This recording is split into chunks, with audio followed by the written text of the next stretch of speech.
Have you ever read the White Van Man column in The Sun, Karl? I've seen it. Are you familiar with this? This is where every day in The Sun they interview a guy who drives a white van, just, in order to get the kind of voice of the man on the street in the paper. And he has to answer, or just give his opinions, really, on events that have made the news each week.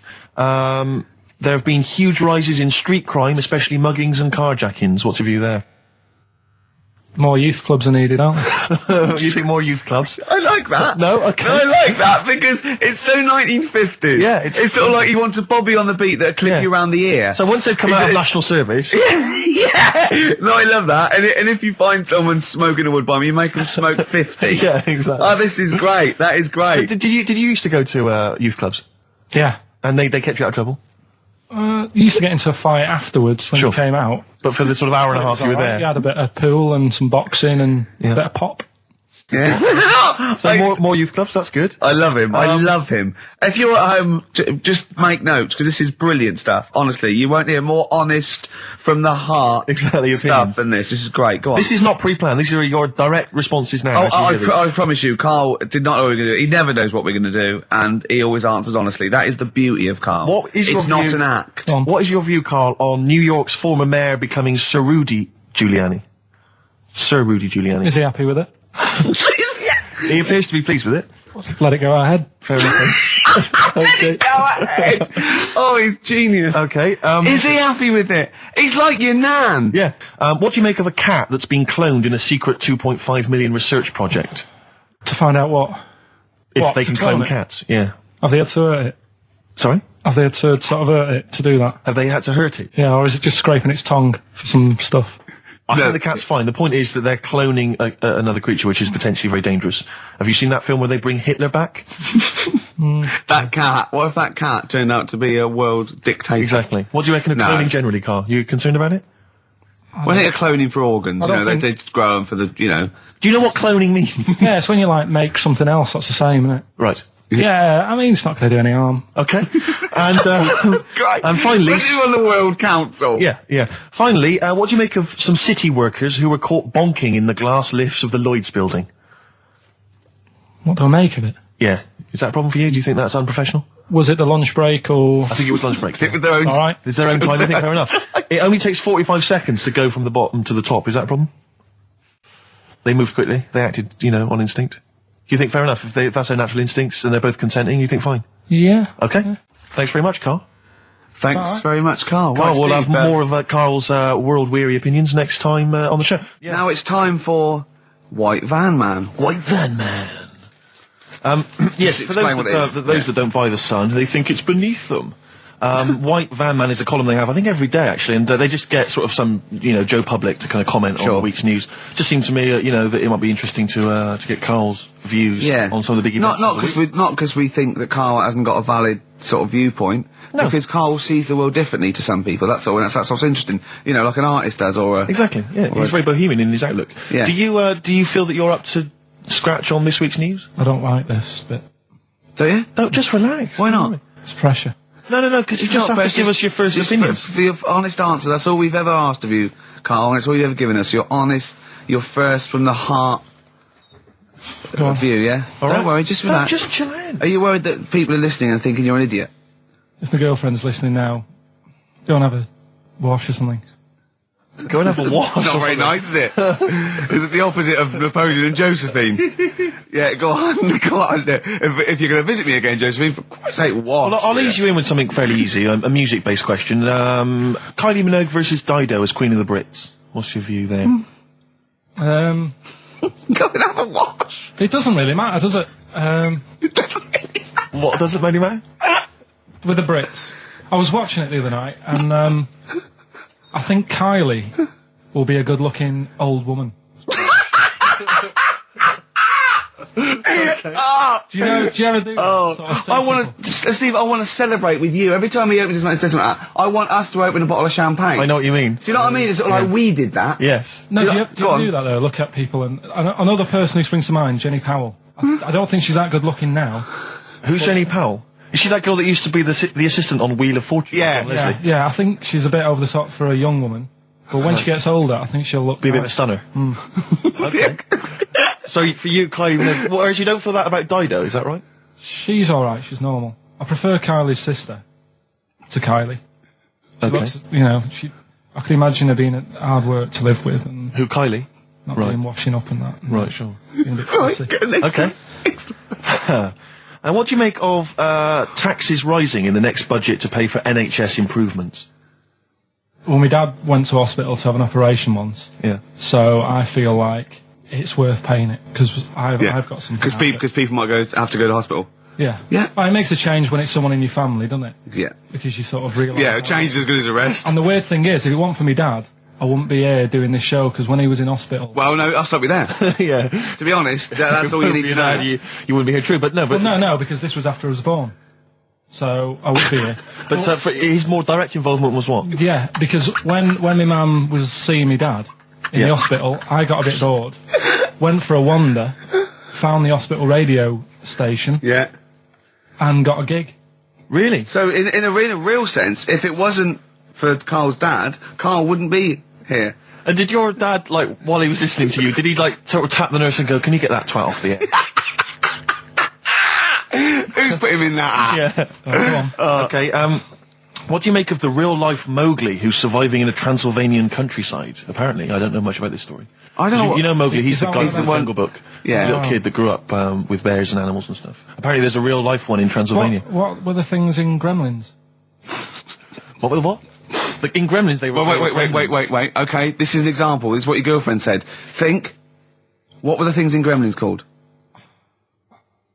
I can't remember. Really. Something like that, isn't it? No, wait. Just really think now, Karl. Just with everything with all the brain power you've ever used, think what the things in Gremlins were called. It's not there. There's a clue here. Oh no. Yeah. They're not. What? Gremlins. Yeah. Play a record, Carl. What about the fact that the world's tallest man is living in a semi in Neasden? It's alright, isn't it? Something that someone told me in the week is that, do you know all these tall people like this guy? Yeah. Which is a bit weird they've only just found him, considering he's the tallest man. I think that's a bit weird. Yeah. Someone genius. told me that, do you know the guy who was in James Bond, the big bloke? Yes. Jaws. He's got the same illness as this bloke. Right. And what it is... It's called tall. It's something about... You're suffering from tall. You've got a small tumour or something just behind this part of your head. Yes. Oh yeah. Just sort of in the middle of your eyes. Yeah. And the pressure on that makes you grow really tall or something. Yeah. So he needs to get it sorted. That's your advice to him. Yeah. Get it sorted. Well, I think we should have a white van man session. Oh, white van I think man people tune in for the white van man Yeah, session. people who haven't tuned in, they don't know. If people aren't familiar with this, the Sun runs a column every day which is asking some punter from the street their views on the week's big events, and we just thought, why not hijack that idea, but apply it to Karl Pilkington. Karl, I've seen much news again this week. you've not seen much news. Don't worry, I'm sure you have an opinion on it. Just give us it from your heart. So Gladiator. Okay, so, well, on the subject of Gladiator, what do you make of Russell Crowe's appalling behaviour at the BAFTAs? This is, I heard a bit about this. This is, when he got some director or something, because... Director or producer and threatened them, because they cut his bit, didn't they? They cut a poem that he'd done during the acceptance speech. I watched it on Sunday night. Sure. I didn't realise it wasn't live, to be honest. Yeah. But I quite liked the way it was to the point and didn't mess about. He went up, he said thanks. So you're saying that he shouldn't have beaten up the director? Is that what you're basically saying? It's a bit over the top. You thought I mean, if you didn't have time, if you really, I mean, what's the poem got to do with the film anyway? He was an awards. So do you think it's ever justified to beat up a TV director if you're a major Hollywood star? Depends what he's done, but I mean... Right, what would he have to have done, Karl, for it to be fine for him to then beat him up? The thing is, right, forget all the beating up. At the end of the day, it was a awards thing for a film. The poem had nothing to do with the film. Yeah. So go up, collect your award for that thing. And if he really, really wanted people to hear about this poem, he could have photocopied it and left it at the entrance and said, on your way out, this is a really nice poem, pick one up. No, but the thing is, he knew it was televised, so he knew by saying that poem once, he was reaching 5 billion people. That's a lot of photocopies. Do you see what I'm saying? I'm not saying it was justified. It wasn't a poem award. If it was an award show for poems, you'd say you can't cut it out. It'd be like doing the top 40 and then going, number 1's good, but we haven't got time for it. But it's a films thing. Okay. And he went up and he got the award for the film. Which film was it for? I don't know. But when I wanted to give you results, I said, let's give Karl his results. Steve went, no, we should introduce people to Karl again, just remind people what Karl's like. And he's so right. I'm so glad we did this first. Am I right, though? Carry on, Steve. Okay, the next topic. What about this big debate over whether Kylie Minogue's had a bum job? I'd have to see it. Next. Okay. Anyway, Karl, let's have a little quick session of White Van Man. For those that don't listen to the show regularly, The Sun, as you know, has a section called White Van Man where a member of the public gets asked their opinions on the week's big political and social hot potatoes. Karl, we just thought it would be fun if you answered some of the questions. It's not so much questions, it's just your views really on these big news stories. What do you make of Olympic ski hero Alan Baxter testing positive for drugs? What did he do? Well, he won a gold medal in the Olympics, and what? He was a skier. Right. And he won gold medal, and they've just tested him positive for some kind of illegal drug. But what? I mean, if he did, why take drugs to ski? Why? Because all you do is balance. But imagine it'd be amazing if you were stoned, like going down a hill. Yeah, it's not like you have to. It's not going to help you. No, it's not just like gravity that's doing all the work, isn't it? With skiing. Yeah, but it's often to do with your athleticism, isn't it? It's no, but it'd be like saying, and we've just found out the people on the toboggan were on crack. It's not going to help them. You sit there and you go with the flow, and you try and you hold on. Could I say the drugs he was taking? That's his defence. It probably wasn't jacking up H or dropping a few E's or getting stoned. He was probably taking more sort of performance enhancing drugs as opposed to him just like scoring some shit around the corner from someone, getting off his tits and jumping in a toboggan. Doesn't mean that, does it? He wasn't off his nut. Yeah. You tested you pissed out your head. But why doesn't he just say, don't be stupid, why would I do that? It's just not going to help me out. But it is, isn't it? Because performance enhancing drugs do. Wait a minute, Steve, wait a minute. Karl, right, look at this way. Okay, look at me, yeah? Have I got his attention? Yeah, the light's glinting off your ring there. Yeah. Okay, right, now keep concentrating. Right, some athletes, you're aware they take drugs, that's to build up muscle. Swimmers and stuff. Yeah, swimmers. For example, runners, yeah. Not only do they help build muscle, right, but they can actually, give them a boost performance-wise. They're sort of like steroids and all this sort of stuff, right? So that's the sort of thing we're talking about, okay? Right. So again, he wasn't on a bong would that help before. You? What? Why would that help you when all you've got to do is balance on skis? Not when you're at the Olympic level. Yeah. There's a lot to do with your body and your legs. It's practice, isn't it? It's like if you've skied for years, then you've got good balance after a bit. Oh, do you know what, Karl? Do you know what? You've made a mockery of drug taking. Well done. Yeah. Right, next one, Steve. I hate this. Okay, what about the fact that the pension crisis is going to force Britons to work into their 70s, Karl? You might have to carry on working into your 70s before you can claim a pension. I think it's a good thing. Because you see a lot of old people who look bored. Okay. And I honestly think if you keep your brain busy, you'll live longer. Yeah. It's only when you actually shut down, right, that's when your body sort of dies because it doesn't feel it has a purpose. Yeah. It's like if you've got flu, keep going to work. If you have a day off, you just feel worse. You'll mope about at home. It doesn't do you any good. What about where do you draw the line there? What if you say lose a finger? Pop into work? Depends. If you can't concentrate because it's painful. But what if you're a typist? You're not going to type as many words, but you'll do more at work than you would having a day off at home. Sure. Okay. Right. Steve, it's time for White Van Karl. We should definitely get some jingles. I think the show sort of lacks jingles, I think. Yeah. Noises. Yeah. Funny sound effects. Yeah. Wow. Yeah. What's Mr. Nosy Neighbour interested in? Hello, what's going on here? Oh, we should definitely get some pre-recorded comedy noises, Karl, for next week. That's my job, but unfortunately I'm busy reading about Hitler.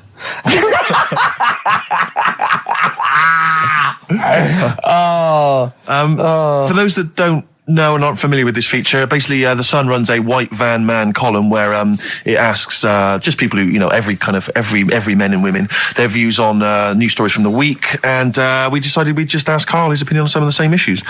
This week... Not like us to rip off another idea and just use it for our own... No, but this time... The White Van Man in The Sun this week is Herbie Crossman from Harrow in Middlesex. Herbie. And he's asked his opinion. Karl, and what's yours on pop idol Will Young admitting he is gay? Come on, Karl. I don't understand what the big deal is, to be honest. Okay. No. Talking to different people about it, and they've said, it could affect the sales, girls won't like him anymore, which I think is rubbish. Yeah, because it finished George Michael's career, didn't it? Well, yeah, and I was thinking when I was growing up, right? And Freddie Mercury. I was into Kim Wilde, right? Sure. Now... And her kids. You're not going to tell me she's gay, are you? No, but if they said, she's a leather, yeah, right? I wouldn't say, right, that's it, I'm taking kids in America back to the shop, I'm disgusted. Sure. I liked her. Yeah. I don't think I'm ever going to meet her and marry her and that, so what does it matter? Yeah. Will Young, he's a good voice, he's gay, a lot of gay people in the world. Georgie boy was gay, I guess. There you go. Nothing more and nothing less. The kindest guy I ever knew. So Do you Bowie? No big deal. That's one of your favourite songs, isn't it? Brilliant. Killing of Georgie Parts 1 and 2, isn't it? Yeah.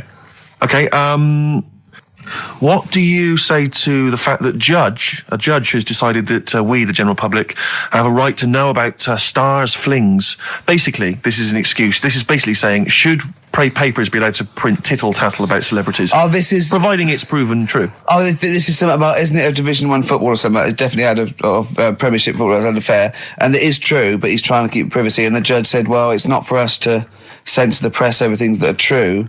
Right. It's up to the general public to either boycott or not, that publication. What do you think, Karl? What about all this, exposing, going through the, the bins of celebrities? It's not right, is it? But no. People are interested in it and buy the papers to read it. Do you know what I mean? I mean, like I said to you the other week, everyone has a go at Beckham for not being that bright. But at the end of the day, he's a good footballer. It doesn't really matter what goes on off the pitch, does it? Do you know what I mean? Yeah. Express 2 featuring David Byrne, Lazy, XFM 104.9, 1:45. I'm Ricky Gervais. Steve's got the Sun. Yes, we're just going to be doing White Van Karl, where we ask Karl the questions the Sun asked some other bloke. That's right. Because we think Karl's got more to say than anyone on anything. Karl only tells the truth, by the way. Just remember that, listeners. Off you go. Yes, well, today's White Van Man in the Sun is John Slade. He owns his own door maintenance company.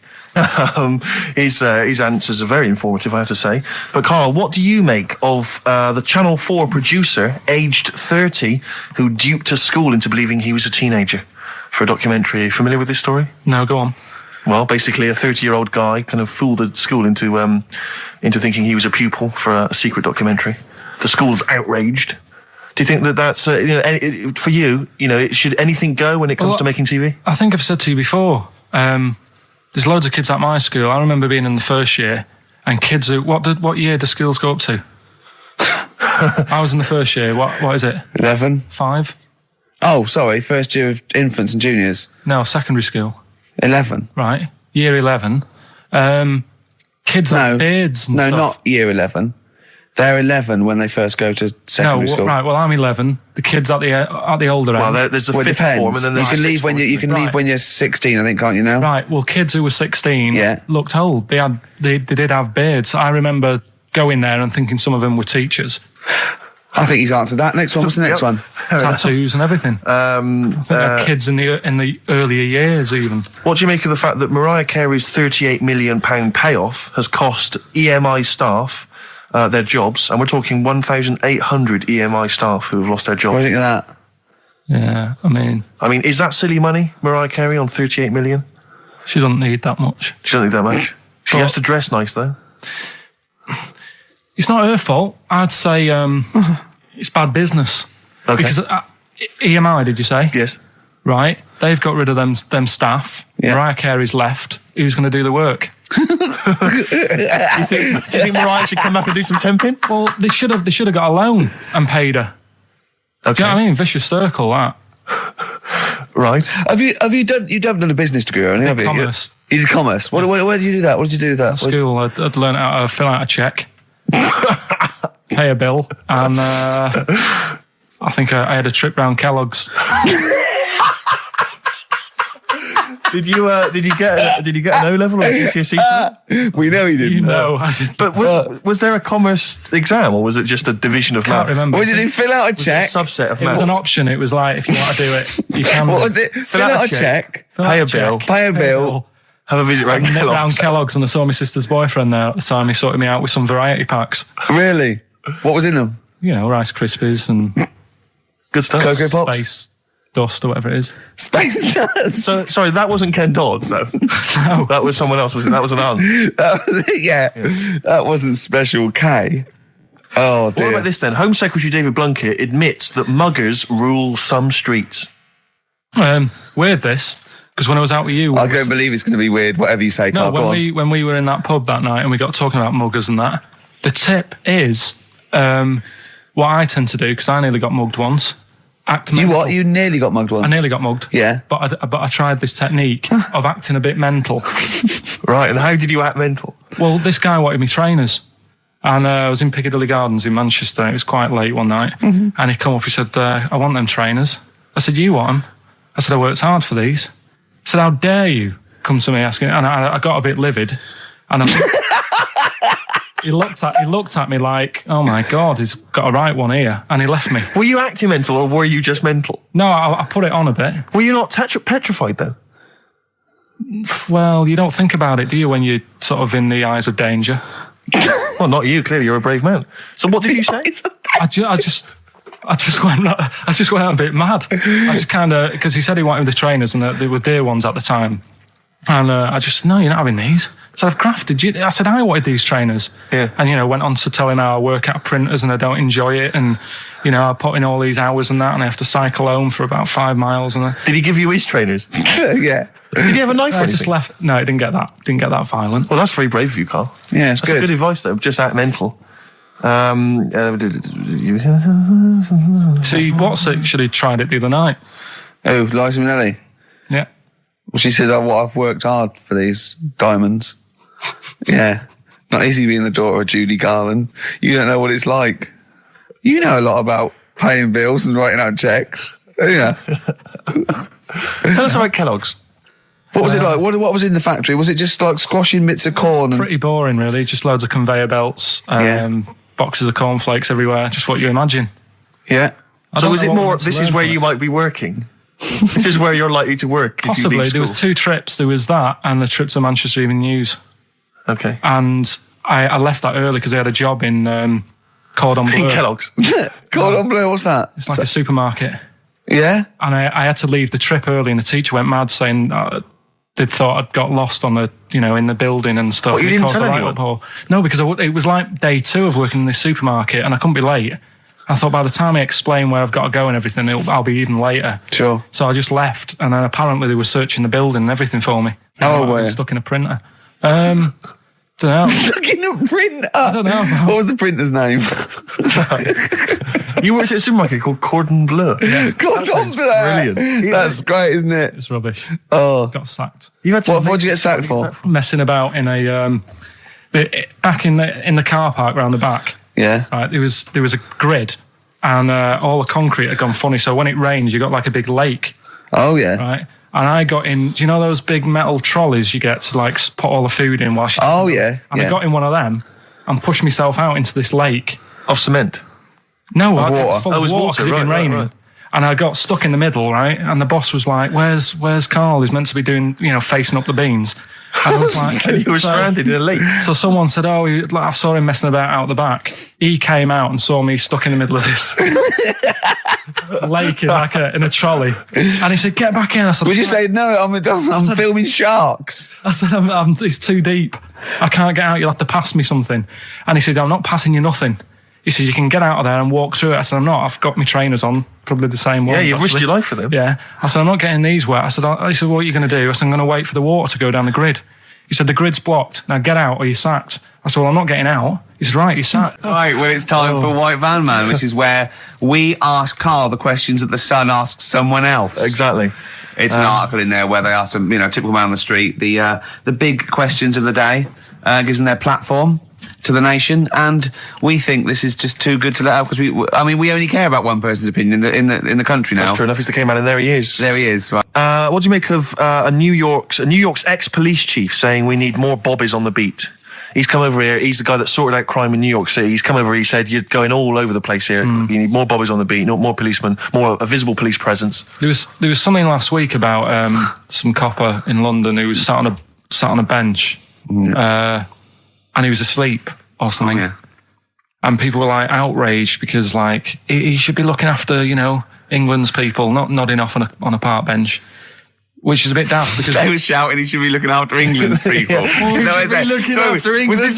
this the 16th century you went back to? What do you mean he should be looking after England's people? Wherever he was, if he was in a park somewhere, they were really annoyed because he was asleep. But sure. He was probably undercover. But the thing is, if there would have been any trouble, I'm sure he would have woke up. Yeah. If there was any if someone needed help and he screamed, he would have woke up. So I don't know why they were having a go at him. Yeah. And he might not have been there at all. So, it was, he probably have his radio turned on, didn't he? Yeah. Listening to Heart. So you're not concerned then that there's not the crime's going up? I think there's enough. I see quite a lot of them whizzing around. Okay. You're happy then? Yeah. As long as you're happy, Karl. So you don't think it's too much crime?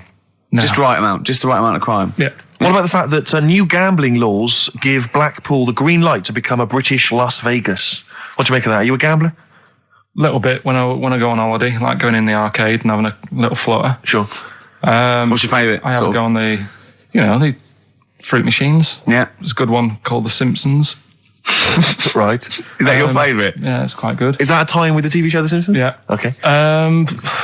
Will he make Blackpool the next Vegas? I don't think so. No, nor do I. Can't see it happening. No. You been to Blackpool? Yeah. What was it? It's a bit rank. Is it? It is a bit rough. Okay. Needs a lot of work doing on it. Yeah. No, that won't happen. Okay. And you're not worried about this encouraging gambling, generally? Gambling's not a vice you're concerned about? If you're a gambler, you're a gambler. Do you know what I mean? If Blackpool isn't done up, they'll go somewhere else to have a flutter. Sure. So it's not going to make any difference. Okay. No. Well, it's time. Whoa. Go on. That time, isn't it? Yeah. Play the jingle. Yeah. White Van Man, Karl. Brilliant.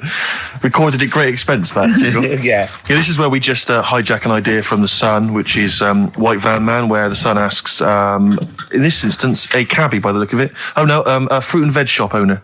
Ours is slightly different because The Sun sort of pick on a perfectly normal member of the public. Exactly. So that's where we've got the upper hand. Yeah. And they ask him about the hot potatoes. This week, Karl, my first question to you, your thoughts, please, on the criticism of the BBC over their coverage of the Queen Mum's death. What do you make of this? You're aware of all the criticism that Peter Sissons asked some probing questions? No, I thought it was wore a burgundy tie. I thought that's it. Yeah, he just it didn't show respect. He just had a burgundy tie on. See that? That's not really not showing respect, is it? No, it's not. You show your respect by sort of doing the news on it, giving her a bit of coverage, and showing, what a good woman she was or whatever. Yeah. And then you move on to sport news or whatever. Do you know what I mean? Yeah. I totally agree. I don't like the way everything's morbid. I was thinking about it. It's like, the way in birthday cards and that, people always put funny things in them. I think you should save things like that for funerals, for funeral cards and that, and try and cheer people up at times when they're low. Do you know what I mean? Because on your birthday, you're quite happy anyway, so you don't need someone putting a funny comment in a card. I think, when you send a card... What would you suggest? Well, whoopee cushion, but on the vicar's chair. How would you liven up? Just little things in the card. I mean, you're just writing stuff like, well, at least you're still alive or whatever. So as you're giving the eulogy, that'd be good. So supposing someone's husband's killed in a car crash, you go around with some flowers and a little card, and it says, "At least you're still alive." Well, maybe something funnier than that. Well, maybe if you got up to give the eulogy during a funeral, just wear a pair of comedy tits. Yeah, or those glasses that are eyes on sort of springs. But why has everyone got to be so sad about someone dying? No, what annoys me is that when you see the people on television, they sort of members of the public, and they're crying about the Queen Mother, who was sad when anyone dies, sad when anyone nan dies. She was 102. And it's sort of like, I think they should cry. Well, there's a picture in the paper today. I don't understand it. There's a picture in the paper today of various people who were lining the funeral kind of route yesterday, and there's a picture of a very young child, maybe sort of 5 or 6, on the arms of her dad, and her head bowed, and it says a young girl there weeps for the Queen Mother. And I was looking at it, and you can tell she's just tired. Well, she's just tired and bored. It's so transparent that it's not crying. It's most just, what are we doing when their nan dies? Exactly. It's sort of like... But what is a 5-year-old girl going to be? Why is she going to be crying? The Queen Mum said, I can't believe it. Yeah. Teletubbies? No. The Queen Mum. Oh, not the Tweenies? No, it's all in a minute. Yeah. It's just like... Oh, dear. I mean, I know. I'm sure, I don't know much about her. I don't know if she was a great woman. And obviously, it's always sad when someone dies. But it's interesting that there was a lot of tourists in that long line of people that are now queuing for hours upon hours to see her dying in state. Because it's clearly just people who want to be a part of history. Must be gutting if you're over from Sweden and you find out that the Queen Mum's died. Oh, you must be devastated. You probably don't want to carry on with your visit. Exactly. Really. Okay, listen, Karl. I think we've covered that. What do you make of the?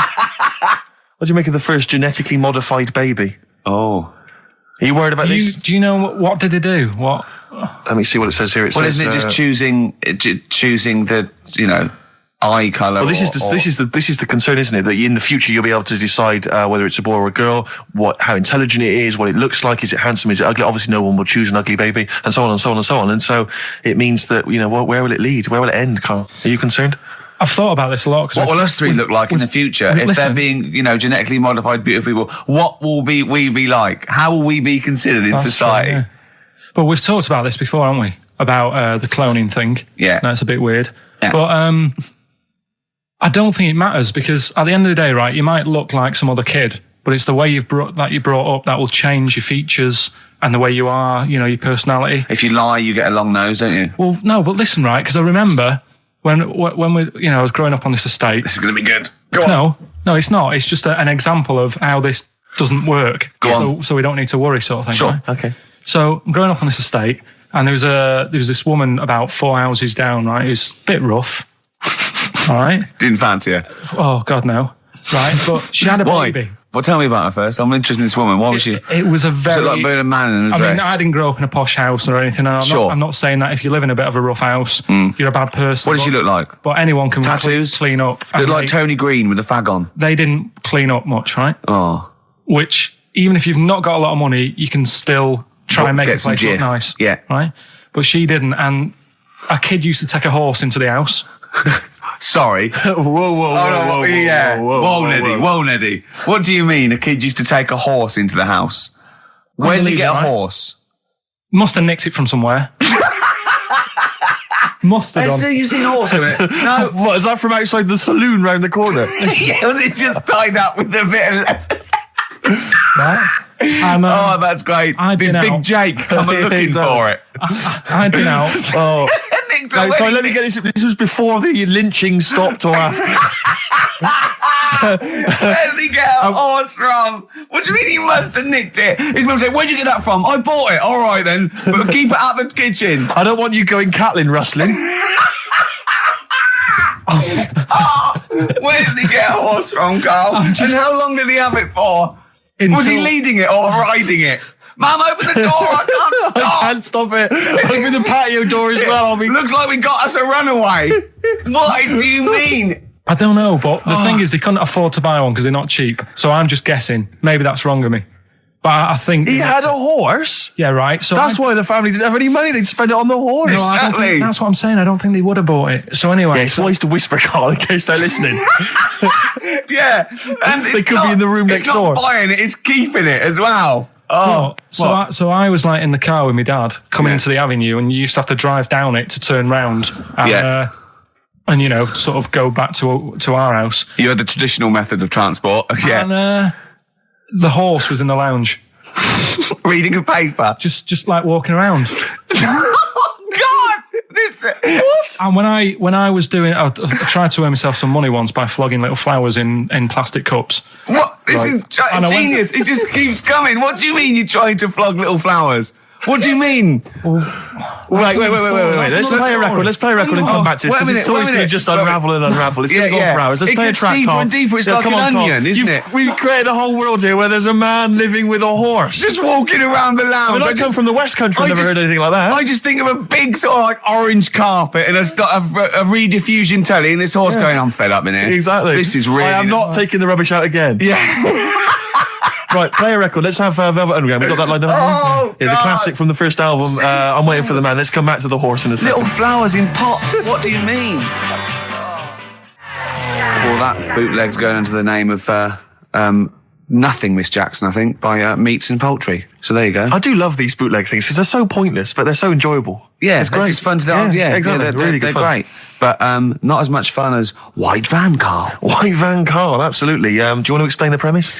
Well, we take the Sun, ask someone else, and ask Karl. It's as simple as that. The Sun have just taken a normal person. We flipped it. We're going to ask Karl the same questions about the week's news. Yeah, just basically your opinions, Karl, as ever. What do you make of, well, obviously the big news, David Beckham's broken foot? Is this a big concern for you? No, I mean... He's sad, you know.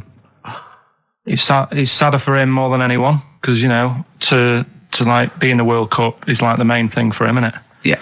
But he's still a young lad, and I don't think he'll give up. I reckon he'll still turn up. He'll be all right, and yeah, good luck to the lad. You know, I like David. I'm not going to slag him off. Wise words. Yeah. He says that like he knows him, like he's popping round for drinks later. Yeah, like we tried to stitch you up. Go on. But obviously yesterday, was it yesterday? I think maybe Thursday. The Sun printed a big picture of David's foot and encouraged everyone to touch it at midday, because hoping that this would somehow, if we all thought and prayed together, somehow that would help his foot heal. Do you believe in that? No. Any belief in that? No, you're going down the old like Yoragella route, aren't you? Sure. And it's stupid. Yeah. I'm sure. I mean, it's nice effort and everything. It sort of cheers everyone up. Hold on, you believe in ghosts and warlocks and licking toads? Why is that any more stupid than all those things? It's not going to work, is it? All right, fine. It's rubbish. Okay, what about this then? There's apparently now available £1.5 million apartments available on an exclusive ship which sails around the world. Yeah, it's like... what do you make of that? It's a huge thing, and you live on it, and it's...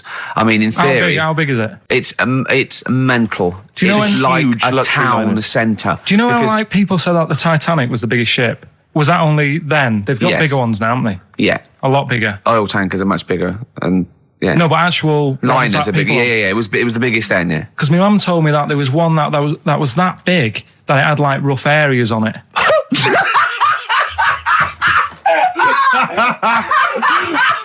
Oh God! Don't go starboard. Oh God! No, but do you know what I mean? Great. It was like we're thinking of moving. We're seeing the captain. We're thinking of moving to a nicer area. Oh yeah. I've heard they're very rough in aft. Oh God! Oh, that's they steal your tyres. A ship's so big that was rough areas. Oh, how big is this one that you're talking about? Well, I don't know. It doesn't give me the specifications here, but they're huge. They're huge. In theory, I mean, it's that thing with it's obviously marketing, but they're going to solve the overpopulation crisis, where soon we'll all just be floating around the sea. Yeah, but yeah, I can see that. The Shining on XFM 104.9. We're doing White Van, Karl. Got another one there? Well, it's just your thoughts really on the Queen Mum's very British send-off that she was given this week. Yeah. What do you make of all those people queuing up to see her? Did you think that was incredible? Right. Well, what we said last week, you know, there was I don't quite understand why there was so many people there who were like getting really upset. Do you know what I mean? Really upset, crying and stuff. And, you know, you can lose someone who's like related to you and you don't cry like that. You sort of sit there and you think back to what you did with them and stuff and then that's it. But, the queue thing, wasn't it like miles long and stuff? Yeah. It was, yeah. Right, I was sat watching this with Susan. 12 hours queuing. Yeah. It never got to 12 hours. It did, but that was the estimated time. No, but how long is a queue when they're just like, you know, walking along? Think how far you can sort of like, you know, stagger in 12 hours. Incredible. It's been ridiculous. Yeah. But again, you know, if they want to do that, it's their time and that, isn't it? And it was at the weekend, so they could have, it's not as if they got out of work to do it. No. You know what I mean? They used their own time, so good on them. But I thought, right, what they could have done Remember when I studied Che Guevara? Yeah. Right? And don't be offended by this. It's just an idea because they did it with Che Guevara. Remember when they cut him up? Yes, they cut him up. Yeah. What was the reason for cutting him up? Well, they cut up Che in order to try and you told us that they were going to send bits of his body to Fidel Castro and various other people, wasn't that right? As a warning, wasn't it, though, to all the people, like one to... Yeah, my understanding was that they cut him up in order to so they could bury him in different places, so that there'd be no shrine, there'd be not one place that you could go to in order to sort of make him into a martyr. A little bit like that. I've like I can vaguely see where this is going. 6 queues, and it's like number 1. You can, go and pay respect to her head or whatever. Oh, God. No, but I just was thinking the way of speeding it up. I'm not having a go. I'm not, because they haven't done it, so it doesn't matter. But they did it with Che Guevara. Yeah. Everybody would have felt like they've got close to her. And it would have speeded it up. No, I mean, but I can understand. Can I just say that genuinely, Karl is not being disrespectful here. This is his best idea to cut down the queues. So don't phone in. He's not suggesting we should have done this. He genuinely is. But I mean, he's not doing it to be nasty or wacky or he thinks this is a good idea. So can I just throw a thought at Che Guevara, who was like a powerful man. He did a lot for the world and what have you. Yeah. And are you aware that I feel slightly responsible for this, because have you heard of the quote, a little knowledge is a dangerous thing? Yeah. Okay. Steve, next one? No, just a very quick question. I can understand those that have queued for 12 hours to see the head. I'd be a little bit annoyed if I got there to find a toe. I'll tell you what, though. I'll tell you what they could do without chopping her up. They could put about 9 queues. Each could see each hip she had. That's true enough. Because she's had about 9 of them. Yeah. So it'd just be, if you want to see the whole body, it's a 12-hour queue. If you just want to see a couple of the hips. Here's another suggestion for you, I just thought, right? What? Instead of everyone queuing to see her, why not put her on a trolley and wheel her past everyone else? Running. So you could have some students on Rag Week and they can combine it, like when they're always pushing a bed. They could just run it along the queue. No, that'd be fantastic. That'd be disrespectful. Right, as opposed to the chopping up. So sure. No, right. But just an idea. Just I apologise now if anyone's offended. Anyone offended, I'm sorry. But, Okay, we just do white van Karl then. This is your opinions. You can't be wrong on this, can you? There's no right or wrong answer here. Okay. Right. But so this is where we ask Karl his views on the big news stories of the week. Basically, we've stolen an idea from the Sun newspaper, and so this isn't cruel, this programme, is it? Oh, I don't think so. Picking on me. It's not, is it? It's weird because a few people have said, "Oh, you're picking on me." It depends how you look at things, isn't it? Yeah, but you do like it. We could look at it like it's a laugh, so it's not a problem for us. We like you. You're our favourite. Yeah. I'm going to say thing in the world, but I don't mean that.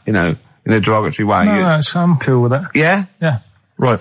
Okay, so your views, please, on the fact that attitudes are changing to the possible marriage of Charles and Camilla. Oh, what do you think of that? The roars at the moment, because the recent tragedies are apparently high in the polls, and people are coming around to the idea of Charles and Camilla getting hitched. What's your thought?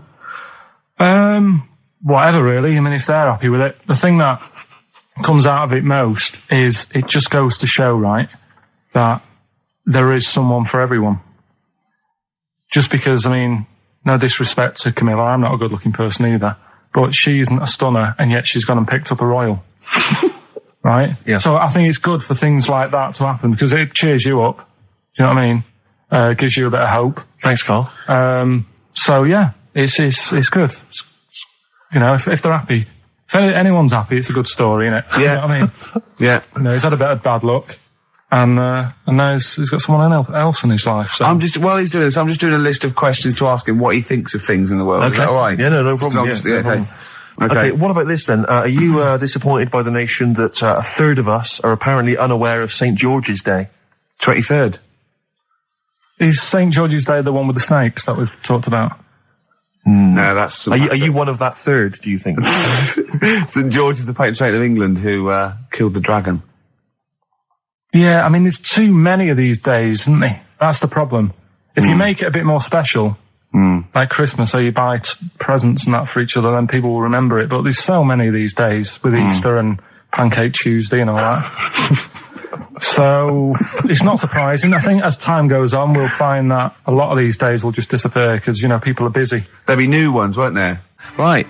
White Van Karl. White Van Karl. Yeah, this is where we steal the White Van Man column from The Sun and basically fire those questions at Karl, getting his opinions on the week's news. Okay, Karl. Okay, what do you make of this? David Beckham apparently was driving despite having an injured foot and just further threatening his World Cup chances. And obviously, you're a big football fan. Well, I'm not that big. I like the odd game. Sure. Would that hurt him? Would that hurt his foot? It can be good. Is it in a plaster? It's not a big cast. Sure, it's better to drive than it is to walk on it. Good point. Fair enough. Yeah. Go on. Can't argue with that. Can't get the bus, can he? Okay, and what do you make of this fascist leader who's having a lot of success in the French presidential elections? What's he doing? Have you not come across this story? No. Right. This is one of the big political stories. He's got a far right that got nearly 20%. He's a far-right fascist leader, and he's having considerable success in the French elections. I don't think we should be asking Karl questions like this. You've got I'm getting scared. There's all sorts of bad stuff going on in the world that we don't know about. Yeah. But we know about this. Yeah, but you're better off not knowing because there's nothing I can do about it. You're absolutely right, Karl. Fair enough. I can't argue with that. Oh, God, man, that's fantastic. That is brilliant. White Van Karl. Yeah, White Van Karl. I mean, for those that don't know, we do this. We ask Karl the questions that The Sun asked someone else. That's right. The Sun every day asks some, average Joe his views on the week's big stories. Karl, let me ask you now. What do you make of Prince Harry smoking openly at a polo club? Are you aware of this story? No. Was it? Go on. Prince Harry, you know that he's one of the royals. Yeah. And he was seen smoking openly, a fag, a cigarette.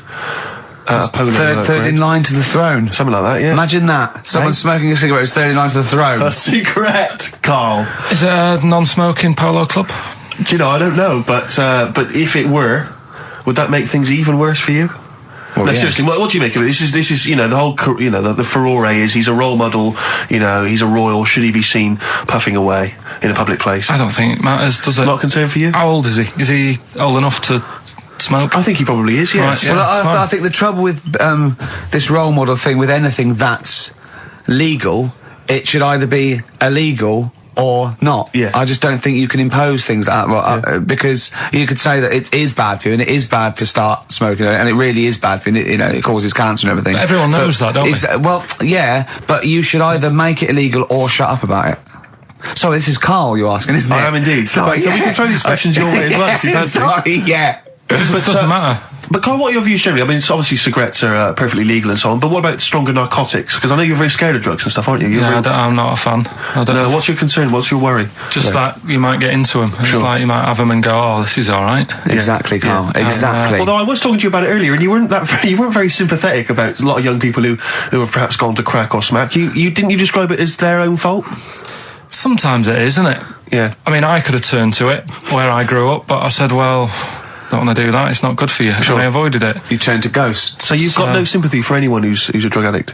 It's their own fault, is your... It depends, doesn't it? Sure. Do you know what I mean? You can be an addict if, I don't know, something... I'm trying to think of a nice way that you might... Well, most people start on stuff like that because something really traumatic's happened to them. Very few people go out for a laugh one night and go, let's all try it. Sure. So, but... Yeah. Just say no, I suppose, is the just the say no. The listen to the cast of Grange Hill. Now, this will scare you. Now, Karl, you will be a little bit unnerved about this. Have you seen the film Jurassic Park? Yeah. You know what happened there? Well, according to The Sun here, it says scientists are planning to clone mammoths for a theme park. Look at his face. Look at that. He looks like a dog caught in the headlights of a car. He's terrified. I love Karl. He sprung to attention Karl. there. Is that the best news you could have? Man moths.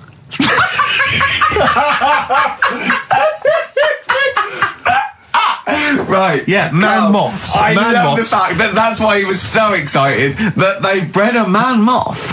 What is this? Yeah, it's a human being that hides in your wardrobe and eats an entire jacket in a day. Yeah. What do you mean, man moths? Mammoths. Mammoth, the big hairy cow from the Ice Age. I mean, elephant. You're not so excited about that, then? You can take or leave bringing back mammoths to life, but a man moth... A man moth is a different matter. Oh. If we'd have never brought that up, he'd have gone and told someone now, they've bred an half man, half moth. This is how things start. This is what we mean when you hear these ghost stories. Are you slightly deaf? Is that it? When you hear these stories, you're slightly deaf, and his head was in the basket, and he went, count how many times I blink. Is it...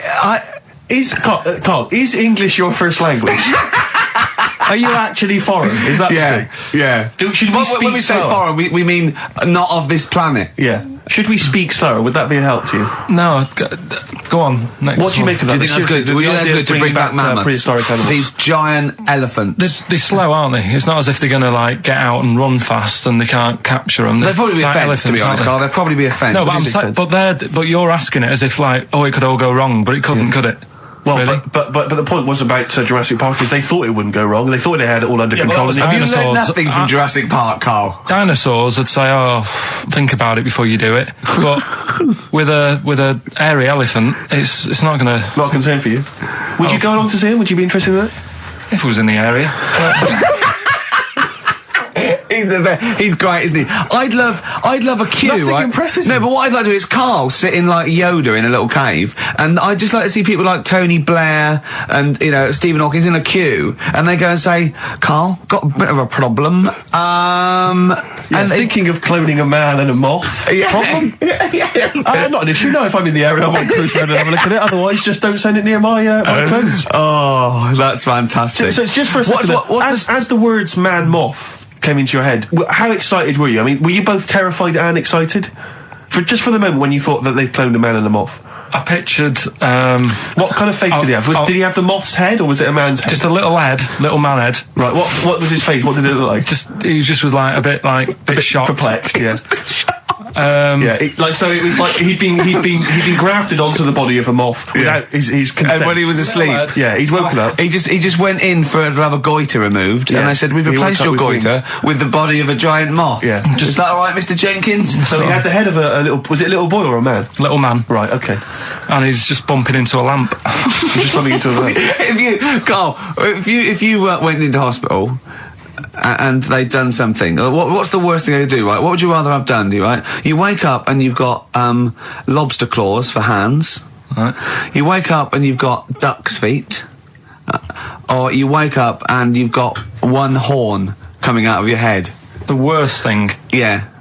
Probably the horn coming out of my head. Why? Get in the way. That'd be useful, wouldn't it, in fights and stuff? And for like parties, people would play quoits. I suppose the lobster claws would also be quite handy there. Definitely. Listen, we haven't done it for a while. White Van Man. I thought there's some interesting questions raised today, and I think it might be nice to just throw them back. I think we set Karl up again in the last hour as a person that people want to know his opinions on the world. If you're not familiar with it, on Saturdays, the Sun newspaper asks a typical white van driver questions his opinions on the week's news, and we thought we'd throw these in the direction of Karl. And then what do you make of this teenage thug, Karl, Mickey Carroll, who spent 4 months in jail and he's won 9.7 million on the lottery? Is that justice? When you think of all the good people that are going hungry? And there's a lad there and he's won. Did he buy the ticket before he went in? No, I think he bought it once he'd come out. So he's done his time. He's done his time. Fair enough then. He's been punished. Yeah. Right. He's bought a ticket. He's had a lot of bad luck. Mm-hmm. Now he's having a bit of good luck. Quite right. Next one. Are you concerned that now he's got all that money, he could turn into like a sort of mastermind villain? You know, like a James Bond style villain? He's got a criminal streak, we know that. Is that a concern for you? Well, imagine that he could build some kind of underwater fortress. We don't, with my lawyer's hat on, we don't know that. Yeah, well. Well, he'd have to prove that he didn't have a criminal streak. I'd say that you've been in jail for 4 months. Yeah. Sometimes people are bad because they haven't got any money, so he might be an angel of gold now, or whatever it is. It's a long time since we've had any white van, Karl. For those that don't remember this particular hot feature, we basically ask Karl some of the questions that are asked of a white van driver in the Sun. They always have this on Saturday afternoons. Anyway, here's the first one. They're not fascinating, Karl, but I'm just interested on your take, really. Yeah. What do you make of Cilla Black quitting Blind Date after her husband sent a message from beyond the grave? Are you familiar with this story? I didn't know that. What's that? She went to see a medium, and supposedly her husband passed on information through the medium, which was incredibly vague, but persuaded her to quit live on air. Well, it's about time, isn't it? If even dead people are saying, enough's enough. But I'll tell you what, though, talking about ghosts and that, do you know how I'm into them? Yeah. Right? how weird do you think this is, right? Well, it's not true. Before you say it, play a record. No, go on. Go on. Right, it's this woman. I don't even know if it's ghost, really. It's just a bit weird. Sure. Yeah, sure. There's this woman, and she's not a woman, she's a kid. Sure. Okay. Sure. She's walking down, like, a street in her area. It's a nice day and everything. Everything's normal. She's walking down, and a woman comes up, cycling past, right? The woman on the bike looks at the kid, absolutely terrified, right? Got a really scary face on her. Yeah. The kid's thinking, why is she doing that? Yeah. Right? So anyway, she thinks nothing of it, goes, I think she was playing in the park or whatever, goes and has a nice day. About 15 years later... Oh, right, yeah. She's, I don't know, I think she was going to work, right, on a bike. She was riding her own bike? Riding her own bike, cycling down the road. Oh, yeah. Looks at the kid. That's the thing that happened, like, 15, 20 years ago. Right. It's her on the bike looking at her as a kid. Right. Not another child. No. So It's her. She's seen herself. Carl? I mean, I don't know where to start. Firstly, where's this information come from? But I mean, why do you ever... I mean, I don't know what part of that you think can be true. I mean, honest, I'm speechless. I don't know what to say. What are you talking about?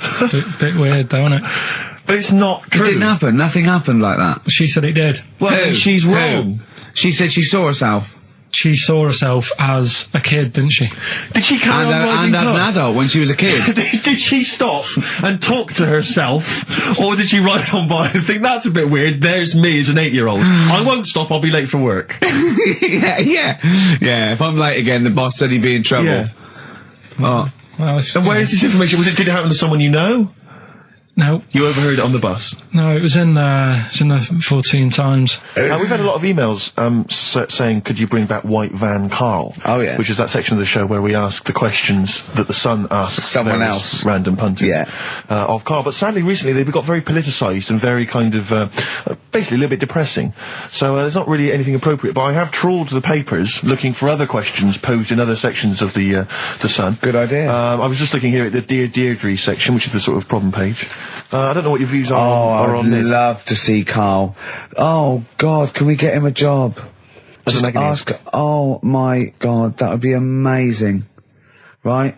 Well, here's one. I'd like to see your view on this, Karl. I'm a happily married 42-year-old woman with 4 kids, yet I've developed a huge crush on pop star Darius Dinesh. Yeah. It sent my hormone levels through the roof, and last night I woke my husband up at 4 a.m. for sex. We've been married for 20 years and he can't believe his luck.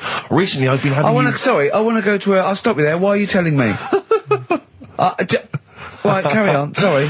Recently, I've been having erotic thoughts about Darius morning, noon and night. Yeah. I haven't felt like this since I was a teenager and mad about Donny Osmond.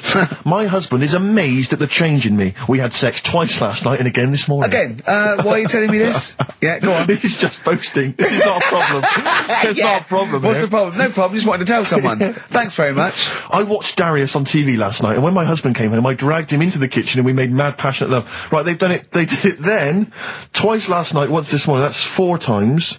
5 times she's mentioned it so far. Yeah. She's doing alright. My husband, this is a great bit. My husband thinks it might be his new moustache. Or that I'm going through the menopause, but I know You were thinking of growing a moustache? I was thinking of changing luck with the ladies? I love the idea, that's what he thinks it is. He's telling his mates in the pub. You should grow with these. The old Tom Selleck. 5 times in the last 24 hours. Hooray for sexy Darius. So, what do you make of that then? What are your views on that? Hold on though, if that bloke is reading that paper, that narrows it down a bit. It's got to be, yeah. Who else did he know? His wife likes Darius, he's had sex 5 times that night, and he grew a new moustache. He's thinking, I wonder if that's me. Maureen. Yeah, go on. But what's your concern? Because I'll tell you what her problem is. She's worried that, the reason that she's now kind of overly excited and she's, having this great sex with her husband is because she's actually fantasizing about someone completely different, younger. She's having these wayward thoughts, isn't she? She's a bit concerned about that. What's your concern? What are your thoughts? I reckon she's going to start shoplifting soon and coming out in hot flushes. Go on. Just, they're both happy, aren't they? He's getting what he wants. She's happy. I'd say, yeah, whatever, get on with it. Do you think that she should confess? She wants to be honest with him. I wouldn't, because not that many fellas like Darius. Right. So, if you're sort of thinking, she'd rather have him than me, I don't What do you think Darius would think of this? He'd probably be happy with that. I mean, what would you do if you got loads of phone calls, right, from women going, Karl, whenever you're on the radio, I just have to do it. Your voice makes me... I'd say, alright, well, you know, it's alright. I'd be happy with that. Would you? Yeah.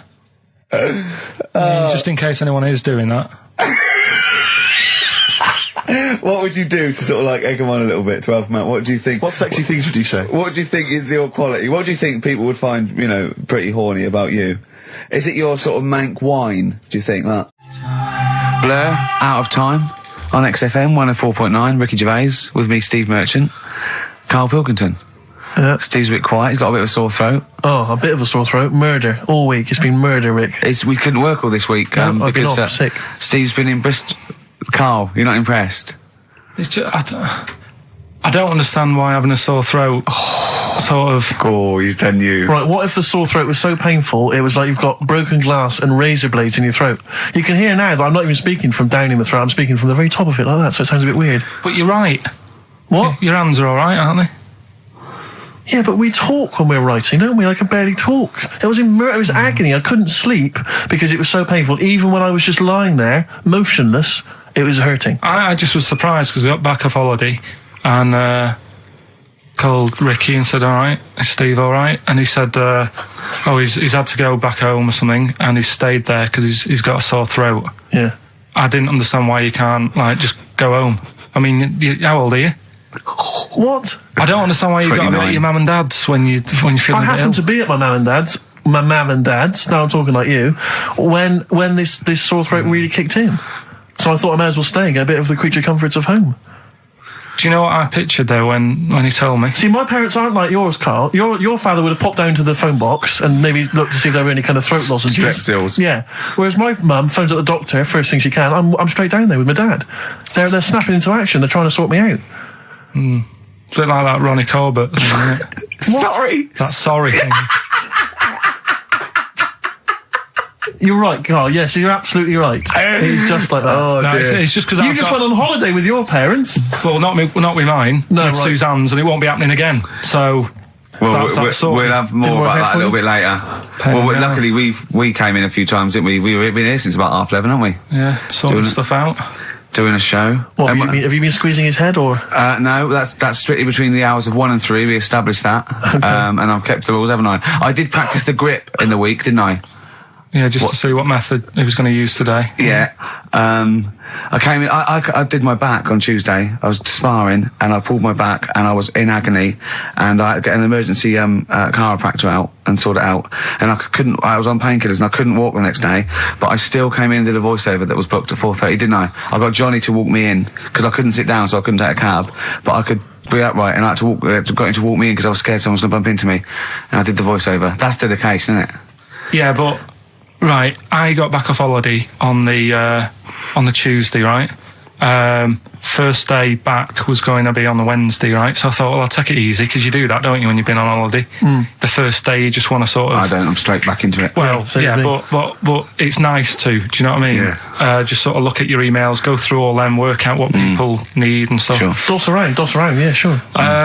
So I thought, I'll take it easy. As soon as I got in, I was told that Ricky had been booked in to do a voiceover. And I thought, can't handle that. Do you know what I mean? On the first day, him coming in annoying me, probably trying to get a week's worth of head squeezing in. So so I called him up and he said, I might not come in because I've got a bad back. I thought, well, that's all right, right? Then you just turned up, didn't you? He said, I managed to get in a cab. Yeah, Johnny walked me in, and that's what, yeah. And he did the stuff, which I haven't got it here at the moment, but I'll find it on the system and I'll play you what he did. That he's been paid to do as well. It's all right. Yeah, well, it's not all right. I had to pretend it was all right when I played it to all my bosses to try and look, let's play that a little bit later. But now, as we're all back together, Steve, would you say the boys are back in town? Yeah, brilliant. Thin Lizzy, boys are back in town on XFM 104.9. Right, we are back in town. Me, Steve, and Karl. Karl's on holiday.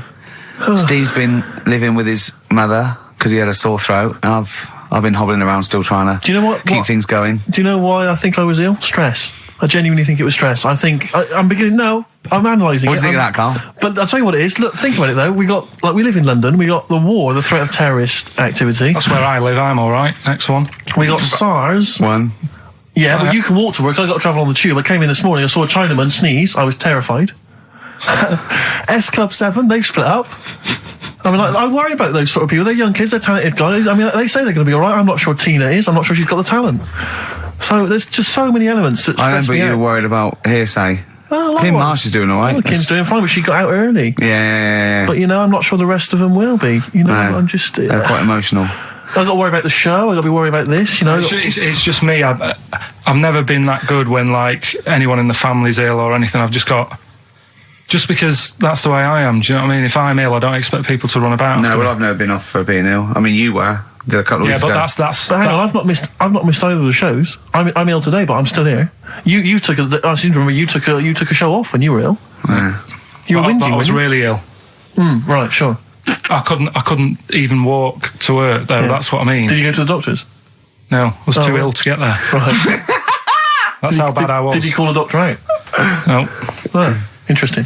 But it's just that, I mean, we were talking about it last night because I was saying to Suzanne, I said, Steve's, he's been living at home all week. She said, is he really? The way he talks about you behind your back as well. Thanks. And she said, what's up with him? Malingering geek. And I said, he's got a sore throat or something. She went, sore throat? Oh. So she said, well, you don't know how serious it is. Don't be offhand with him tomorrow because, if he's coming in and he's still not right. Because she always sticks up for you. Yeah. Right? And she said, got some sense. She said, and anyway, you're no good when people are ill. I said, hang on, what are you talking about? So apparently, when we first sort of started going out, the first time she was ill, she kind of thought she saw the real me because she was ill in bed and that. And I was saying, "Oh, get up."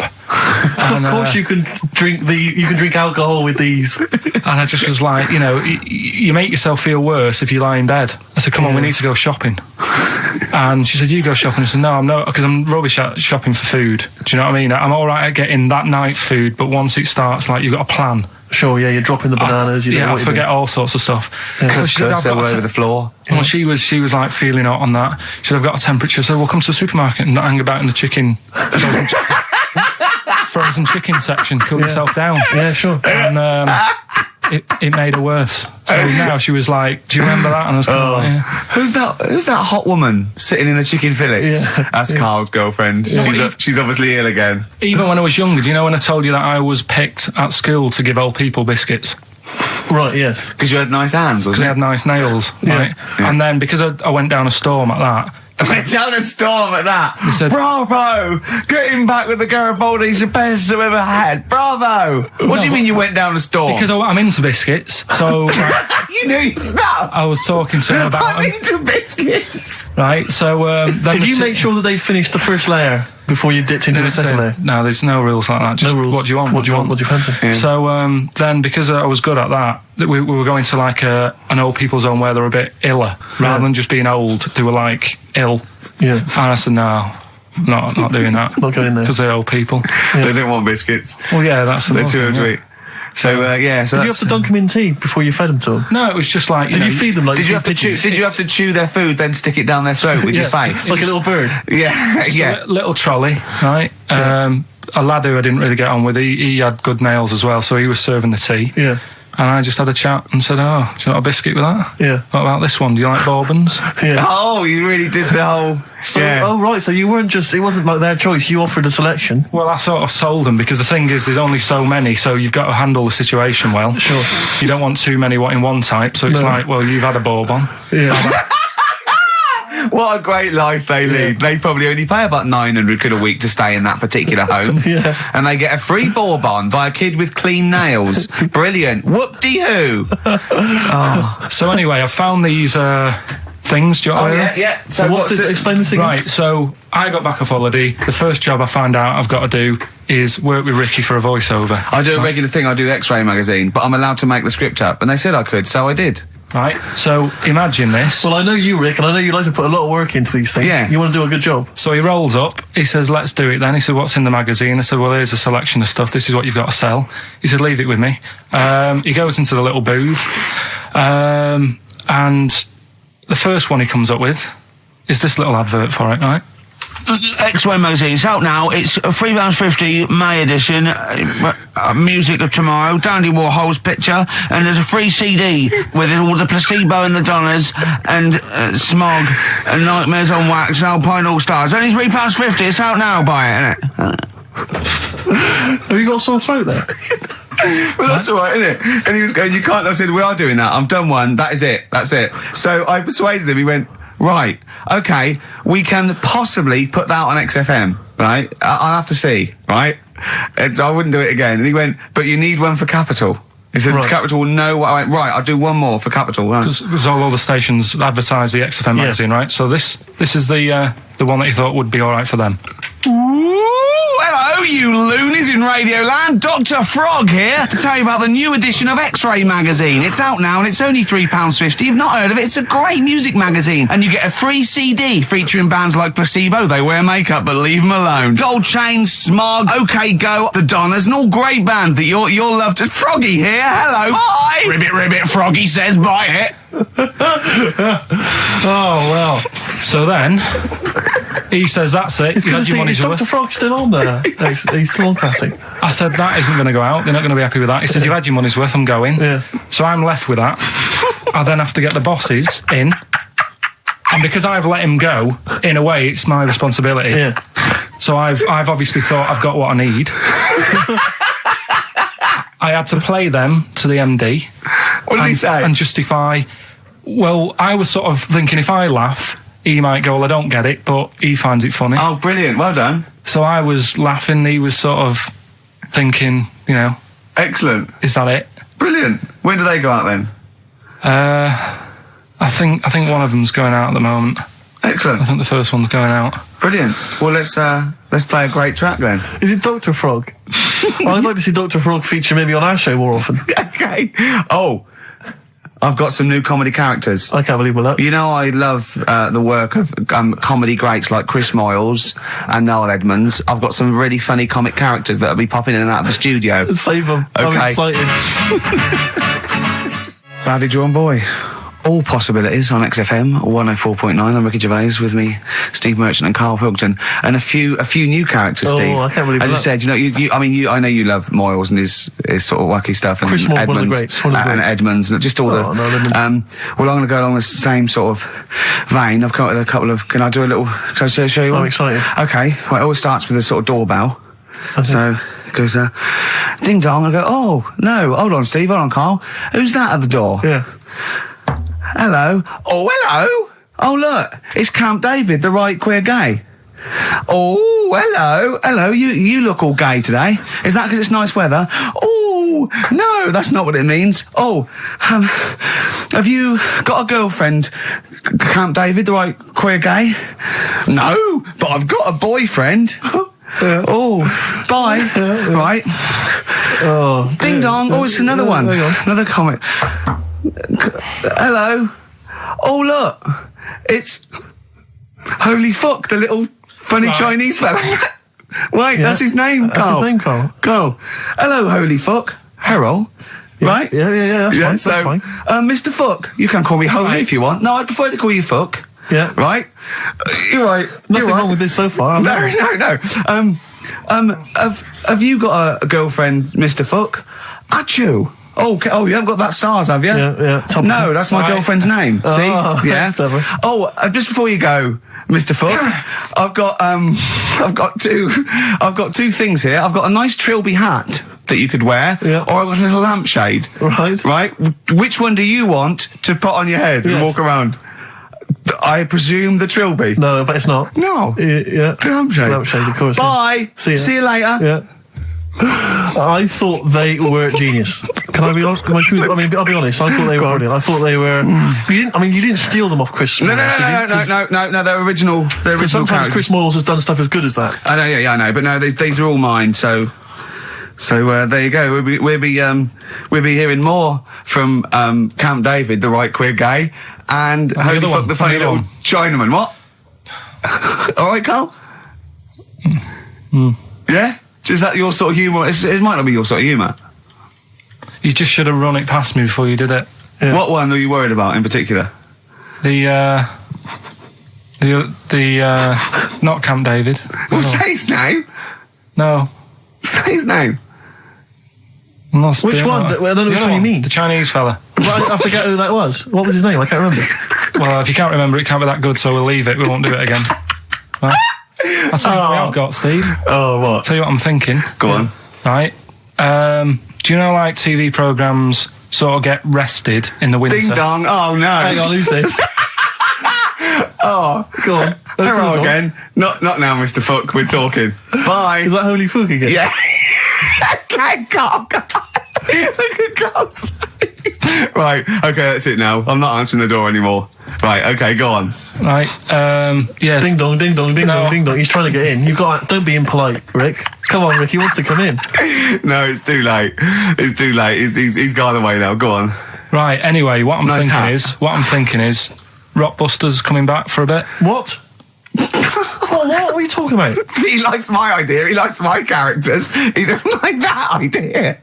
If I what, Carl? No, what? I was going to say, if I came up with what? With that Chinese fella. What was his name? For a sketch. You wouldn't have liked it. Let's do Rockbusters and see how it goes. I know you weren't a fan of it, but. Hang on, yeah, but to be honest, Carl, he dissed Cheap as Chimps, and we know that's a brilliant idea. Hang on, sorry, we all agreed that Rockbusters was a piece of old toss. No, I didn't. I said it needed resting. And that's why we stopped doing it. I said it needed resting for a bit. I don't remember that conversation. What do you mean it needed resting? We abandoned it because it was appalling. It started off as a nice idea, but you just gone crazy. Let's play a record and come back to this, shall we? What do you want to play? Bit of sugar. Oh, yeah. Brilliant. That'll cheer us all up. I don't know why you were thinking of bringing this back. I'm genuinely worried about this. Well, is that the doorbell? I would be lying, Rick, if I told you that didn't feature in my list of the best singles ever. That's lovely. If I can't change your mind, great pop tune. Brilliant, absolutely brilliant. I think Karl's worried about one of the names of my characters, so I'm changing the gay fella's name to David Gray, the bent pianist. Right. The Scientist, Coldplay, on XFM 104.9, with me, Steve Merchant, Karl Pilkington, and Ricky Gervais, obviously. So, Karl's just getting a little bit frustrated there with Steve, having nothing to offer after being off for a week.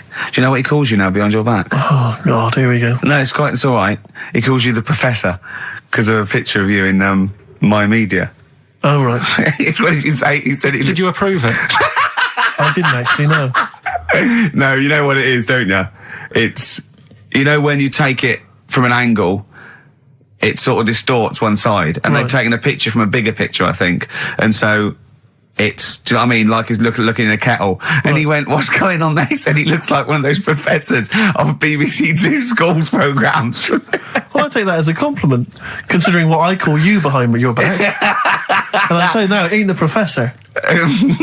Although Karl's looking pretty good at the moment, aren't you? I'm surprised. Can I just say, I'm surprised that you got chosen for having clean nails at school to serve the biscuits. Because I always imagine you, when I look at you, I see you as a child. I see you as a grubby little child who's always out in the street getting dirty. I think Karl is quite hygienic because he's always got a nice little. Nowadays, I do. Yeah, nice little top on. Not the boyhood Karl. I always imagine you being quite neglected. No, my clothes weren't always the best, and they were a bit warm, but they were always clein. Yeah. Is this a country song coming on? Are you Dolly Parton? I always imagine your house as having, and actually, to be fair, I imagine your house has been very much the same. Always stinking of chip fat. Yeah. Also, my mum was always cleaning, so again, it was always sort of like clean. It was just it smelled. It smelled and cigarette smoke, maybe. Yes, it smelled of Dettol, pets. Yeah, and cigarette smoke. Yeah, and such chip fat. A working class and smell. Chip fat, yeah. That's a real working class sort of smell and look and stench. Yeah. Are you talking about me now? Yeah. I mean, the interesting thing is that Karl's cleaned up his house. I clean. I have 2 baths. No, you are obsessed. It's really freakish. It's just really bad of me. I was in Waitrose earlier buying a sandwich. I got a bit of money now, Karl. I like to splash out on a sandwich. I like £2.50. You ever seen any of it? Benji's shop. He does go to Benji's. I'll tell you what. I love Benji's. We go for lunch, right? And if he looks in the restaurant and it's sort of like $6.50, he goes, Rick, I'm not made of money. Yeah. He is. We have to go to Benji's. He gets 2 sandwiches that have to fill him up, right? Because they're a quid each or something. But I'm a big guy. I need a lot more food. I genuinely need more food than most people. I'm like a brontosaurus. It is. He's just grazing all day. So I can't afford to sort of splash out in Pret a Manger all the time with your fancy French sandwiches. I like to get a lot of bread for the money. I want a lot of bread. So I was in Waitrose, and some guy came in behind me, and he was sort of. I don't think he was mentally doolally, but I think he'd been homeless for just too long, and he was really. What's just right amount of time to be homeless? Well, I think it was. You want to get out of that game early, don't you? He's past the point of no return. This guy. I think it was too late for him. I think there was no going back really. 6 months. He came in and he was sort of walking at a bit of a weird angle. He walked like the Elephant Man, even though he wasn't deformed. It was probably like you were in the week. It was quite unpleasant. And he sort of came up to me and he went, and weirdly he spoke a bit like I'm speaking now because of my throat. And I thought, if I speak to him back, is he going to think I'm taking the mick? So I kept quiet. And he went, all right, what's your name? And I said, Steve. And he shook my hand. He forcibly took my hand and shook it. But he had these cuts and bruises on his face. Oh, the open sores. Yeah, and he was shaking my hand, and I was just terrified. I was just thinking, get off my hand, let go of my hand. And thankfully, did he have a bow round his neck? Well, he may as well have. I mean, seriously, and I caught the eye of a security guard. I had him thrown out. I'm all heart. This man does not have the funds to be shopping here. Please have him removed. This is part of the John Lewis partnership. And so they had him thrown out. And seriously, then I was just freaked out. I had to wash my hand as soon as I could. I couldn't imagine the kind of grime that was crawling across whether his kind of homeless ways. Are you still doing your social work? Or whenever I can, Rick. Yeah. Yeah. At least he used to give it to old people biscuits. You'd have gone, I'm not going near them. Look at them gums. Wouldn't that have been grim? Would you have wanted that though? Old kind of homeless people touching you? Well, no, I'm not Jesus Christ. No, I know. It's not on my list. I don't have a shopping list on. What do I know? I need some batteries from a Walkman. I need to be touched by some old people. See you later. Cheers. I was watching, the one thing I did watch all week was Columbo, which seems to be on constantly. I was watching Columbo, and I know you're a fan of Columbo, Wick. One of my favourite programmes of all time. Right. I was like, do you not think that All right. I just thought you were going to talk about it. Well, which one? They made about 90, and they're showing on about 4 channels in rotation. But it doesn't matter if I tell you who did it, because you'll find out in the first 5 minutes. Yeah, exactly. You find out in the first 2 minutes anyway. Let's be honest, if Robert Vaughan's the star, it's probably going to be him. Or Culp. Often Robert Culp. Yeah. Yeah, sometimes Patrick McGowan. But do you not think that Columbo looks like he smells? Would you imagine he smells a bit? He's a brilliant detective. Well, he's got that dog, and he smokes cigars, so I imagine he smells... I reckon he stinks. I reckon he doesn't clean his clothes enough. Oh, I think he has. I think he gets up and washes. But I think he puts I just think he's too absent-minded. I think he's too busy thinking on solving crimes and stuff. What do you think? Do you think his wife makes him clean his pants now and again? I think they're quite a bohemian couple. I'm not sure she's really interested in that. I think she's got her own mind. Maybe she's a painter or something. No, maybe she's losing it a bit, and he's a bit embarrassed by it. Yeah, that could be true. And she's probably incontinent, so while she's ironing his trousers, she just all over them, and he goes, oh God, she's shatting my pants again, I gotta wear them out. Yeah, so that's what... Oh, ding dong! Who's that? This? Oh, hello! Oh, look, it's David Gray, the bent piano player. Oh! Alright. I thought it was going to be Columbo. That would be the joy. Ding dong. My wife loves you. No. Hello. Oh, I don't believe it. Look who's turned up, Karl. Do you want to do Rockbusters, Steve, now? Can we listen, with the whole Rockbusters thing, I don't want to be responsible for bringing it back. So I think we should put it to the vote. You should email in. We'll give people 5 minutes to email in. I'll take a straw poll. Do you want to see the return of Rockbusters or not? We're leaving it to you, the audience, to decide. Okay, Steve. I guarantee it's going to be a landslide. They are all going to want it. But why have we ever trusted our listener? We know what they're like. You've just described some of them with a bloke in Waitrose and Columbo's wife shitting herself. So that's the sort of people that, you know what I mean? Yeah. It was weird because the Waitrose guy did ask for my autograph before he was hauled away. So maybe he is a listener.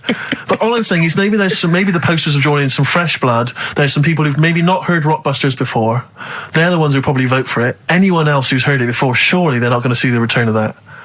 No one wants to see the return of that. What's the number? No, let's email only. We don't want to speak to these freaks.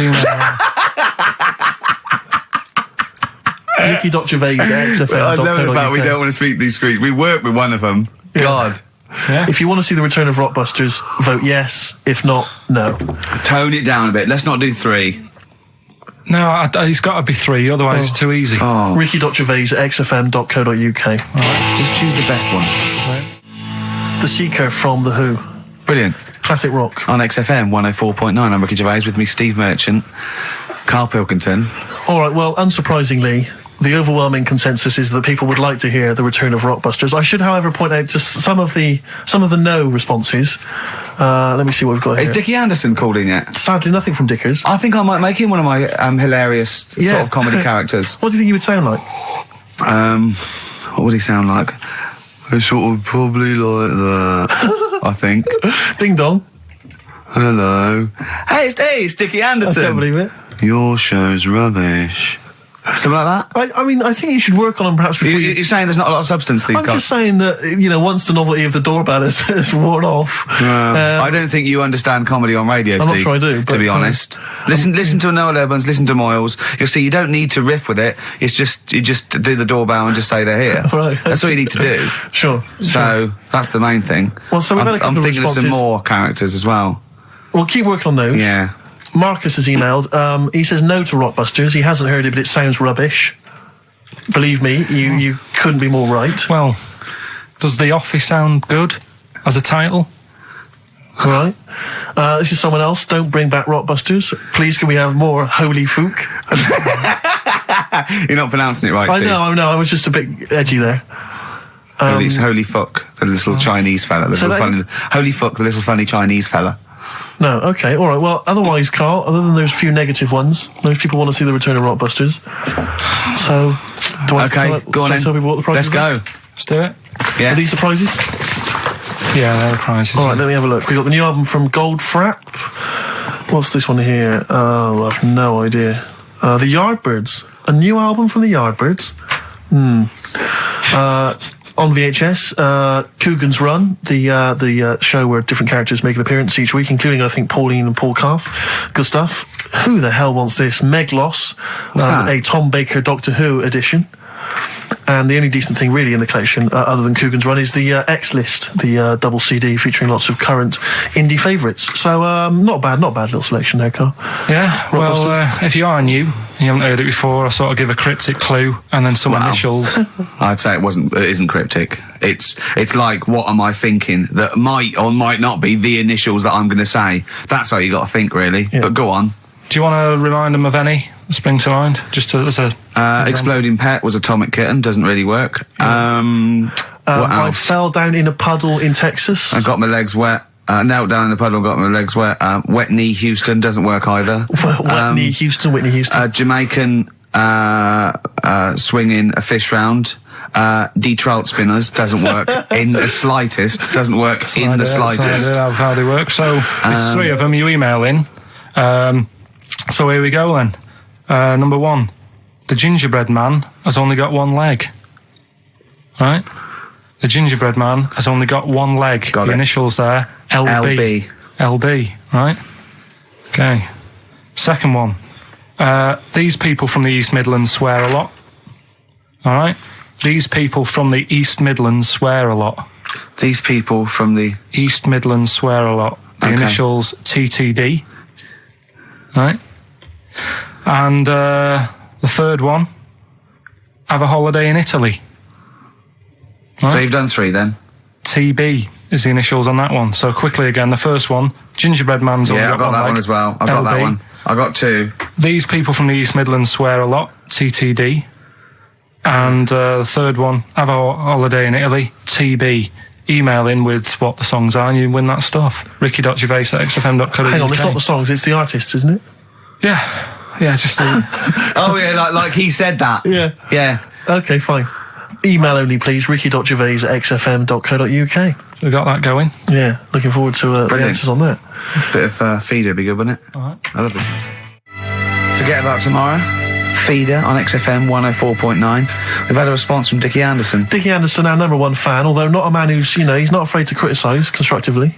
Yeah. And he's simply emailed in, surely your show is bad enough without bringing back Rockbusters. A valid point. Placebo and Bitter End. I don't want to contradict you, lads, but it's not. We've got a full hour to go on the Ricky Gervais show. on XFM 104.9. I am Ricky Gervais, the aforementioned Ricky Gervais, with me, Steve Merchant and Karl Pilkington. Rockbusters. Oh, ding dong. Oh, who's that? Oh, it's a posh bloke who doesn't care about poor people. Hello, posh bloke, what are you doing? I'm in my Rolls Royce and I don't like the homeless. Oh, posh bloke, don't be a... You want to do that? Satire. That is satire. Yeah. There's nothing like it. It's political as well. I'm getting in there's political so many. things. Don't even begin to show off. I was showing that some foreigners are funny. I got in the fact that, like, if you notice that Chinese people wear different hats to us. Yes. So that's political in a sense. Yeah. So, the weird thing is, Steve, right, that is like what I imagine Ricky's house being like when people are ringing the bell. Because they're all so different. It's got a little... He's obsessed with all my friends being slightly different to each other. I've never understood it. He goes, there's no thread. There's no thread to them. All my mates have got a thread running through them. I was in literally after they walk out of the home. Yeah. But what do you mean my friends all different? Well, that could be... It wouldn't surprise me if I was round there and the bell went and I said, do you want me to get it? And he said, yeah, and I opened it and it's, what, holy fuck? Holy, yeah, he's at the door, right? And then I'd say he's busy, close the door, bell would go again, then you got the little gay fella. David Gray. Yeah. And then, do you know what I mean? Yeah. Not really, no. Because he's met some of my friends and he looks at them in a weird way. I mean, some of them are weird, but he's just... Oh, the other night, right, he's got a thing about Robin, my mate Robin, right, who's a lovely bloke, right? He's going, I can't be handling him, he talks too much, Robin sort of goes, and he talks really fast, and he's sort of riffing all the time and that, and because it does me head in. Why is he talking like that? And I said, Karl going for a drink. He went, Robin's not going to be there, is he? I went, no. And I was there with Johnny, and I'd set him up. I knew Robin was going to be there. Robin comes in, sits down and goes, hi. I go, all right. Karl goes, I'm going. And Robin sort of looks at him. I went, oh, don't be stupid. He went, no. And this is in front of Robin, who's confused. Karl goes, points at him, he goes, I said, was he going to be here? I don't like him. And Robin just... it was unbelievable. It was unbelievable. Appalling. It was unbelievable, Steve. And Robin sort of looked like really genuinely sort of upset. He goes, well, shall I go? I went, no, don't. And Johnny went, oh, Karl, he's a lovely bloke, right? And Karl went, well, no, I'm less annoyed at Robin now, who's done nothing no, of course. than you. And I went, look, just have a chat. He goes, no, it's not worth it. And Robin was going, right. I go, Robin, stay. He went, no. And I made him stay. And in the end, they were getting on, weren't you? Well, yeah, in the end... I can't believe... What were you thinking, Karl? What kind of a despicable man are you? That's why am I the bad one? Of all the things you've done, that is terrible. Why am I the bad one when it's Ricky's fault that we were both there anyway? We all understand. But it's a public place. You don't say to someone in front of them, I don't like this person, I'm shooting off. I don't think I said it like that. You did. You said exactly like that. Yeah, and he was like genuinely confused, and he was sort of like sitting there thinking, "Oh, do I have to take this? What have I done?"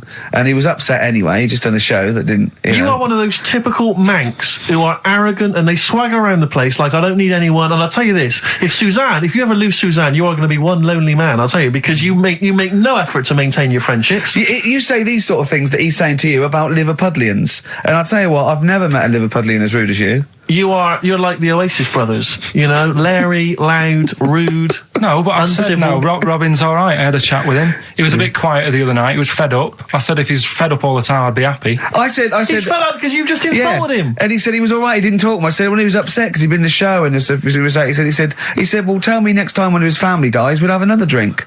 I don't know what you're like, Karl. I don't know what you're like, mate. You are I just think you're. The more I get to know you, you're not a good mate with him. You would like taking the fun out of his little thumbs that he's got. Yeah, but that's my squeezing his head to you, isn't it? I've got different mates with different parts of the body. Yeah, I like to squeeze your head. I like to look at his thumbs and that. It's weird, because I was thinking of doing a bit of educating Ricky. Yeah. Right, I'm always looking for stuff, learning stuff as well as doing the other job and that. Yeah. And when we went out with Robin, and what does this mean to anyone? Yeah, I'm just having a conversation about people they don't know. Go on. Well, it's enough, isn't it? His name's Robin. He's got really small thumbs, right? He looks a bit like Millhouse, doesn't he? That sums it up. He's like Elephant Man. You know what you get in there, right? Robin, he's got little thumbs, right? So I wonder if he's listening. I wanted to do some research, and I thought, I wonder if there's anything on small thumbs, right? I found something. Do you know the saying, rule of thumb? Oh, is it an inch? Well, do you know what the saying means? Is it hitting your wife with a stick? Yeah, okay, come on, explain. Well, rule of thumb, you know what that saying means if someone says... kind of, yeah. Well, it just means... a rule of thumb, it's usually, a general rule. Yeah, exactly, yeah. Right. Well, where it actually came from is years ago, husbands weren't allowed to sort of clout the wife with anything. What was it like in the past? I know, yeah. You couldn't clout your missus. With anything wider than your thumb. The stick had to be the same, no bigger than your thumb. Oh, no, so a big Robin bloke could do no damage if he went out with anyone. Although his is wide, he's got a little thumb like a little knob, isn't it? It's like it's truncated because it starts off normal. It looks like he's had his big toes put on his hands. Does he have to drink a pint with two hands? Yeah. And he's dropping stuff all the time. Can I just go back to the rule of thumb thing, though? The idea, what day was this? I'm not asking Karl, I'm looking at Ricky, because you're not going to have any idea, Karl. It's just going to be the past. Yeah. But I like the idea that... I think it's the same sort of day where, I don't know, you got hung for being homosexual and you could shoot a Welshman. I just love the idea that there's blokes beating their wives with shovels, logs of wood, and someone's gone, hang on a minute, everyone, hold on, wait a minute. Let's have a look at your thumbs. What can we do? Wait a minute. We've got to have some kind of rule here. I'm all for beating your wife, but let's have some kind of rule. Let's give him a sporting chance, surely. He goes, well, I'll tell you what about you can hit her with the width of your thumb? And the wife goes, make it the width of his knob. I go, no. He slaps her again. Yeah. Width of your thumb. All right. Better? Yeah. It's like it's like I always remember seeing in the swimming baths, there used to be those signs that would say, no running, no jumping. Yeah. That makes sense. No bombing. Fair enough. No petting. No petting. It's like you're not allowed to kiss in the swimming baths. Well, and I love the idea that it's probably some kind of lifeguard who sort of maybe saw his ex-girlfriend getting off with some bloke in the water and thought, right, there's no petting anymore in here. What do you mean? No petting. You're not allowed to kiss her. Or no one. You're not doing this just because you used to go... nothing. There's not a problem. Okay. Not a problem. Just leave and don't kiss. You want to swim, but don't kiss. There's no petting. Did you just write that on yourself in biro? Yeah. No. What's this? No fiddling downstairs in or out the swimming pool? No. No fiddling with her downstairs? No. Right. It does annoy me though. I was saying to Ricky the other night when we were walking somewhere. Taking her for a drink afterwards. You can't enforce that. People who kiss and that in the street. That annoys me. Yeah, people showing their affection for one another. No, they can hold their hand and that. Yeah. Sure. But it was just... Yeah, I agree. Yeah. I see two people eating each other in a restaurant or something. Two people eating each other? You know, snogging in public, okay. So that's that. Answers for Rockbusters, we're doing them now. Yeah, well, come on then. Well, I think let's play a record. Let's come back with apparently we got what about a bit of Cure? Do you want a bit of Karl? Yeah. So we're going to go wrong. We're going to go wrong. Ding dong. Oh, here you go. Oh, it's a fat fella with lipstick. Hello.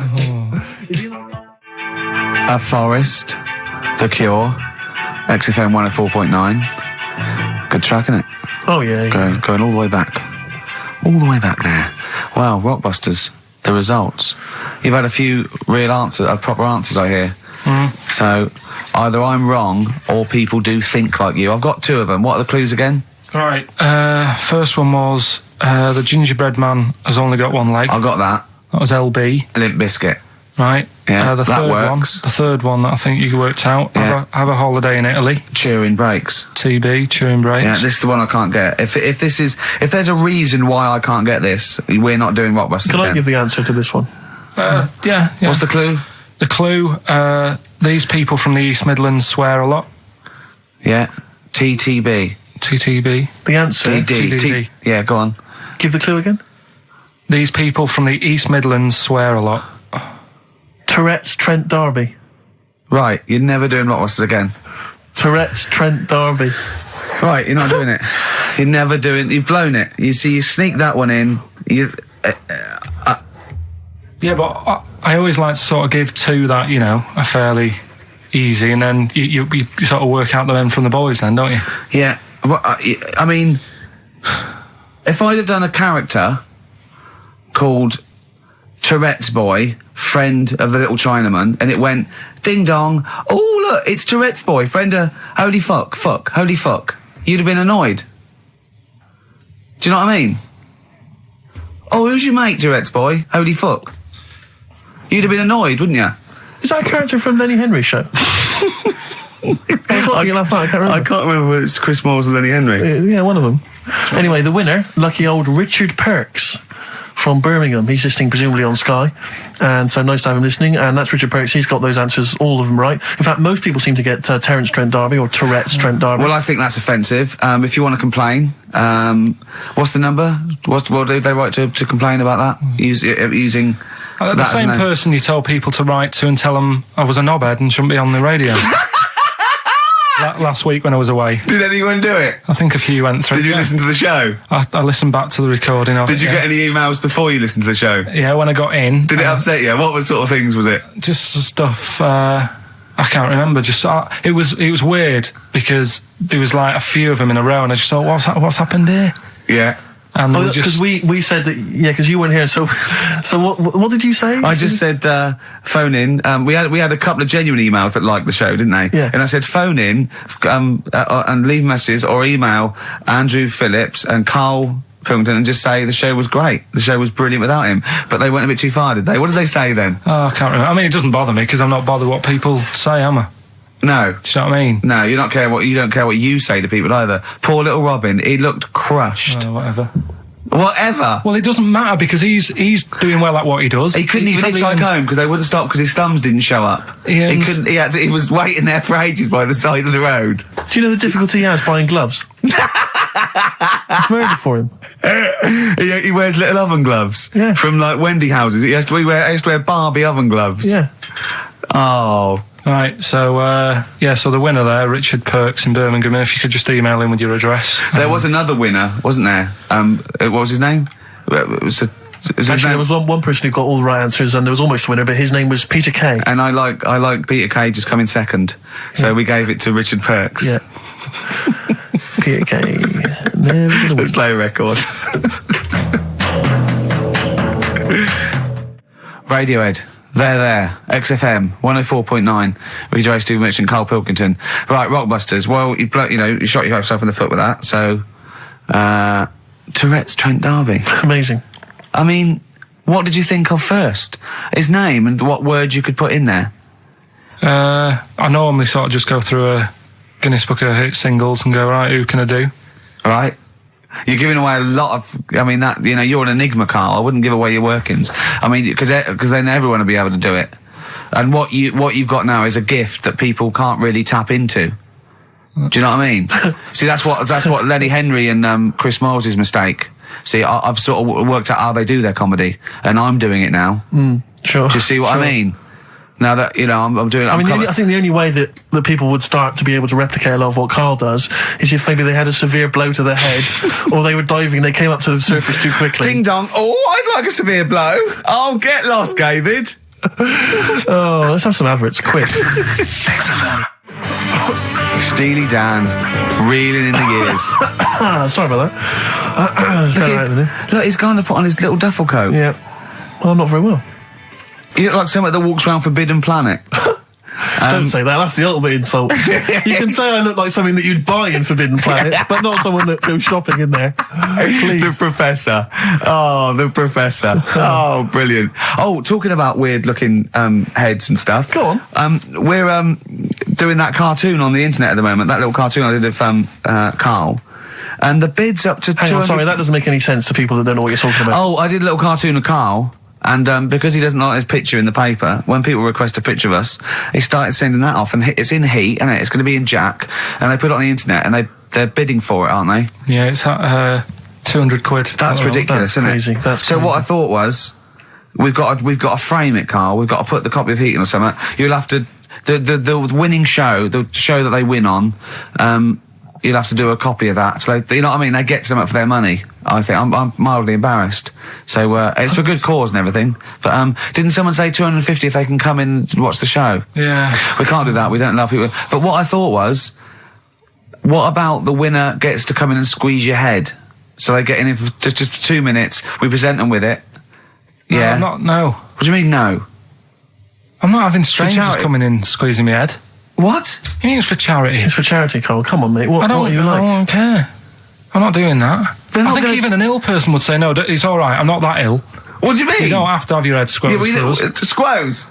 Squoze! You don't have to have your head squoze. All right, let's move on.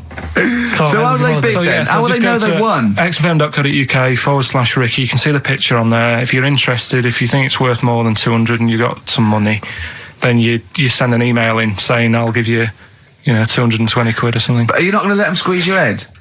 So we get someone here, the art department here. We'll frame it up. I'll put a little note of authenticity. Yeah, brilliant. A picture of us. Can I have a real picture of you? Imagine David Dickinson examining that in a couple of years' time.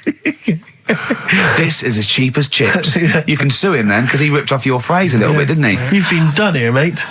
You have more money than sense. 220 quid. I'll tell you what. Have we got monkey news today? We might not get to it, mate. We are running out of time. No, we're doing it. What do you mean? We're doing it. The show isn't complete without it. I'd rather drop adverts and stuff. Well, I'd rather drop adverts. No, we're doing monkey news. Do you want it? Rick, my concern is that if you put monkey news on the subs bench, it's going to be like David Beckham. Yeah. He can have his eye wandering to other radio stations. Yeah. And look what he's doing. Yeah, he might be leaving off to Real Madrid. I might take monkey news off to Radio 2 or something. Yeah. Right? So don't believe in monkey news. I imagine if they're listening now, they're probably going to call you and go, Karl, were you serious about bringing monkey news to Radio 2? Because the check's open. Well, do you want a bit now, or what? What would? No, I wanted you to tell Steve about your holiday because you told me in the week. Go on, Steve. I mean, bad idea. I had a feeling anyway about going away with like Suzanne's mum and dad because I've never been into sort of family holidays anyway, right? Even when you see it, whenever I've been on holiday and you see like families on planes and that, and they're all having a laugh and a joke, loving it, and then on the plane going back, you can see that they've gone off into groups, and like, the dad isn't talking to the daughter and all that business. So I thought, asking for trouble, but I do everything once. Do you know what I mean? Boxing, dancing, going on holiday with parents and that. Yeah. Give it a go, see how it goes, right? So not your A levels, but fair enough. It started off. It started off bad, didn't it? Because last week I told you that. Our dad called us up and said, I want to take some tea bags with us to Madeira. Yeah. What's the best way of packing them? Yeah. Right. So I knew there was going to be problems like that because the thing with Suzanne's family, right? They like having a routine. They know what they're doing every day. They know what they're having for tea every day. It's the same thing every week and stuff like that. Yeah. So I thought this is going to be interesting, because they can't do what they normally do. Sure. I love it. I love you treating it like an experiment. Yeah. Right. Just watching them all the time. So the first problem was they'd never flown before. So I was winding them up a bit. Saying, it's murder. It's really horrible. Plane goes all over the place.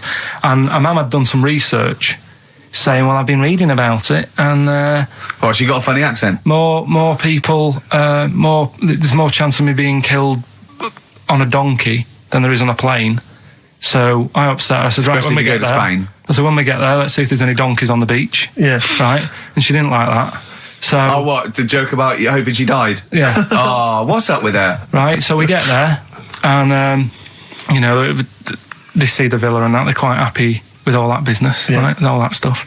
And then, as time went on, I was getting a bit sort of fed up with them being around us all the time, because I think you should have your own time when you go on holiday with the family. You should say, right, you go off and do your thing. Yeah. We'll do our thing, and we'll meet up later and talk about what we've been doing and stuff. Anyway, so it gets to like the Thursday. We've been away since Monday, right? And I said, right, we're going out tonight.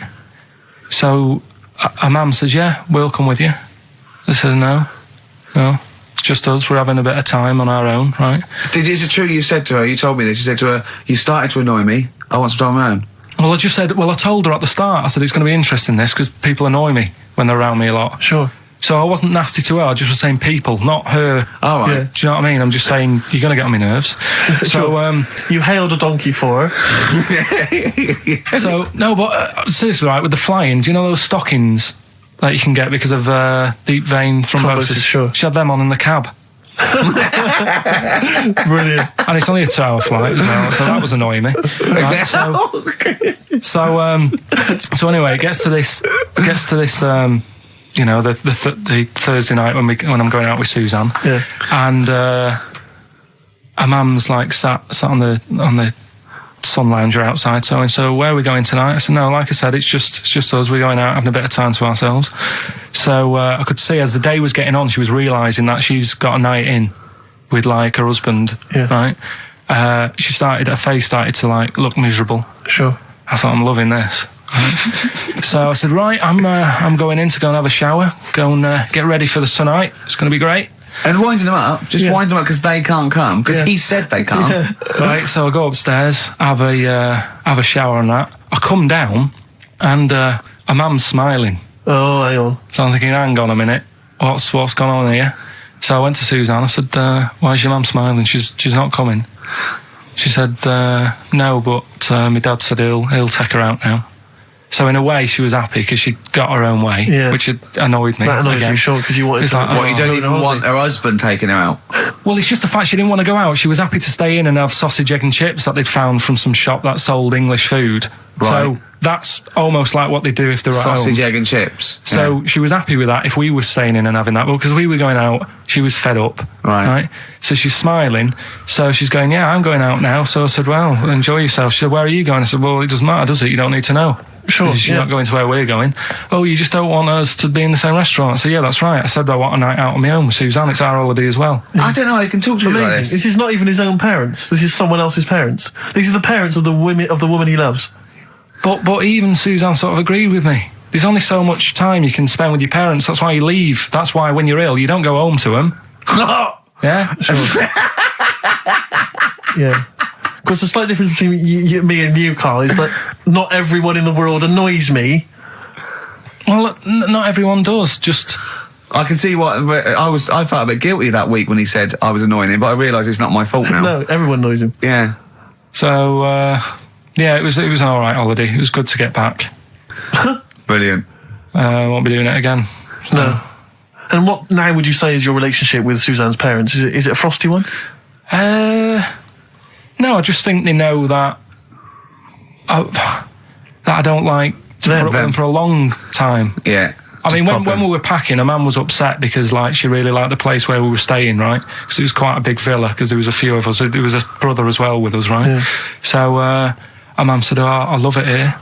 She said, I'm definitely going to book this place again. I said, it's a bit big for two of you, isn't it? Just being sarky, like, we're definitely... I said, because, I won't be coming again. You're like, I don't know what you're like, Karl. You're a monster. You're an absolute monster. You're one of those people that goes, I say as speakers are fine, I say as out and gibbered what the wibble. Yeah. And never the way will slap. You're like a middle-aged man. You're like an old man. You're like an old man and you're what, 30? I'm just imagining you scraping along in clogs and a flat cap going, oh, that tree's got to come down. Yeah. Puncturing a kid's ball if he kicks it into your garden by mistake. Yeah. Refusing to give it back. Yeah. Gather round. Yeah, there were once Chinese kid as hairy as that cow, which is weird because there's not many Chinese people that are hairy, but this one, I tell you, it were back in 1990. Grandad, are you eating a Twix? Well, that's you too, with or without you, but we've got to cut it a little bit short because we're actually running out of time. It's so jam-packed, this show. We've got monkey news on the bench. Karl just remembered, we've got Cheeky Freak of the Week to fit in. I don't know what to do. What's your Cheeky Freak of the Week, quickly? Just throw that away. Right, well, it's just like, we look at Cheeky Freaks. Is this show offensive in any way to some people, do you think? Ding dong. Got any buns? Oh, it's the Elephant Man. Go on. Right, well, it's a bit of a problem for you, this one, Steve, right? I'm chucking it forward to you. Remember the Cheeky Freak of the Week that we were talking about? That illness where people age quicker? The 5-year-old girl that was older than her mum, and he said to you, what, if you ran off like you wouldn't serve her fags and beer? And you went, no. He went, why not? And you went, because it's a 5-year-old. Yeah. Right? He went, oh, she's got enough problems. Give her some fags. You remember that, don't you? Sure. Yeah, right. So, another dilemma for you, right? Picture this. You're running a restaurant, right? Door goes, right? Few people. Most of them look normal. You notice the woman at the back, crawling on all fours. Top half is woman, right? This is real. Yes. This isn't like a comic or anything. This is on, the internet. I've seen it. They're called dog people, and her legs just come straight down. They're like little twin legs at the back, and so they walk on all fours because it's easier. Dog people, right? Yeah, not dog people. They're human beings with deformed back legs, so they walk. It's easier for them to get around like that because they can't stand up because they can't stabilise, and also it comes straight out of their hips. Right. So you're running a restaurant, it's a busy night, you haven't really got time for any hassle. She comes in. Would you serve her? The premise being what? That he doesn't serve dogs? Because the restaurants don't allow animals in. Right. So it's a dilemma. It's not a dilemma. Right. She's not a dog. She's a human being. Yeah, I put a plate of meatballs on the floor, and she tucks in, and a little glass of, a little bowl of wine next to it. He turns round. There's the woman older than. Get away from that plant.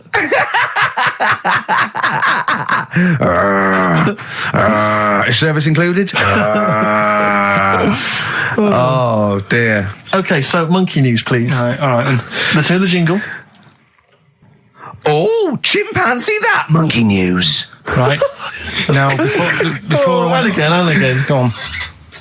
Oh, chimpanzee that monkey news. Brilliant. All right. Right. Before I went away, I told you about Alfred. He was the monkey where there was a robbery going on in a bank. And then he nicked the robber's loot and backed out with a gun. Yeah, he sort of stole. He robbed the robber, didn't he? Yeah. Did he take his gun as well? He took the weapons. He took all the weapons. There was like a couple of robbers. He managed, because they were so amazed that a monkey was coming in. It was like, don't talk shite twice. Right? Anyway, got a follow up to that. Okay. Now, what was that monkey's name? Alfred. That was Alfred. So anyway, because a lot of people wanted to know, well, what did he do? Did he go off and have a holiday? Did he? No. Right, so the follow up is, what happened is the monkey had the guns, had the cash, which was $250,000. Sure. Right. It went back to the zoo. Right. All right, Karl, you're talking shit. Ricky, I get angry with you when you won't let him finish his monkey news. Right. Can we just get out the official Imagine thing? If people were interrupting Trevor McDonald. It wouldn't happen. I want to make sure I don't get anything wrong. No, of course not. Check the internet. So the monkey goes back to the zoo, right, where all the zookeepers come out and go, get him. He's got the guns. Yeah. He hands out a couple of guns to his mates. What? Right. His monkey mates? His monkey mates, so they've all got a couple of guns each. Oh, Karl, Steve, I can't, mate. I cannot stand it. Honestly, I want to scream. Please, I really get annoyed with you. They tried to do him a deal. They said, how about if... I'm going. Tell him that. I'm not going. Now I can't. Step out for a minute. Okay, we'll just do it. Look, don't listen. Step out and I'll paraphrase what I hear for you when you come back in. Step out. Now, please, I need to hear the end of this. This is monkey news. This is important stuff. Right. Ricky now has left the room. He cannot bear to hear, which is surprising to me. Right. So anyway, they've got the money, and they say to the zookeepers, "How about we give you some cash?" Yes. And they go, "Sorry, hang on. Sorry, the zookeeper said that to the monkeys." Yeah. Right. No. The monkeys who have got the £250,000, right, say to the zookeepers, "We'll sort you some money out if you let us go." Sorry, the monkeys say to the zookeepers, "We'll give you some money." Yeah. You don't see any problem with that? Right, listen. Okay. It's nearly finished. Right, I'm listening out there. This is ridiculous. What do you mean the monkeys say? What do you mean the monkeys say to the zookeeper? They were probably holding the money out, like kind of going, look, we'll do your deal. Right, okay, come on. And what happened is, I think they were happy with that. I think they left, and that was that. They wanted to get out of the zoo because they didn't like it in there. There's the thing. Right, I don't... Just have a look. Right, Karl, think. Right, how did they get out in the first place, this one? Just let Steve have a... So why did he go... So he went and robbed... He thought... he knew there was going to be a robbery that day, did he? He might have been getting some money before they went to escape, and then that happened and they had more money. They might have been withdrawing some stuff out. What do you mean? No. If he was planning on leaving the zoo, he's going to get his savings. What are you talking about? What have you read there, Steve? I've got a feeling this is a review of one of the Planet of the Apes films. I think it's Escape from the Planet of the Apes. I'm not certain. It could be Beneath the Planet of the Apes. Right. Karl, think. Please think. Right. So this monkey, right? He leaves the zoo, right? So he leaves the zoo, which he can do presumably. What? They leave him the keys or what? They're chatting to him. They might as well. He goes to a bank. What's he thinking of doing? Sees a robbery, probably by chance. He probably wasn't tipped off, was he? Or has he got one of those police scanners? probably got one of those police scanners. Well, I think he was going to the bank to get a mortgage to build I think he wanted an extension, didn't he, on his cage? Think of that. And so I love the fact that he hands out the guns and they do a deal. It's honestly, you've got the best mind working on radio today. It's incredible. So the only person who makes less sense is Terry Wogan. He goes up and down, doesn't he? I can't understand his sentences because I don't know. No, it's like free-form poetry. Yes, I don't know whether it's the end of a sentence, in the middle, sure. A new one. Yeah. But let's have the jingle again, a record, and then we'll probably have to wrap up the show, I imagine. That was chimpanzee that monkey news. Well, Mr. Stipe, I am not Kenneth, but I can tell you the frequency was 104.9. See you next week. I'm Ricky Gervais, with me Steve Merchant and Karl Pilkington. Do you think that when Marconi invented radio, this was what he had in mind for it? Yeah, 2 hours of absolute... See you later.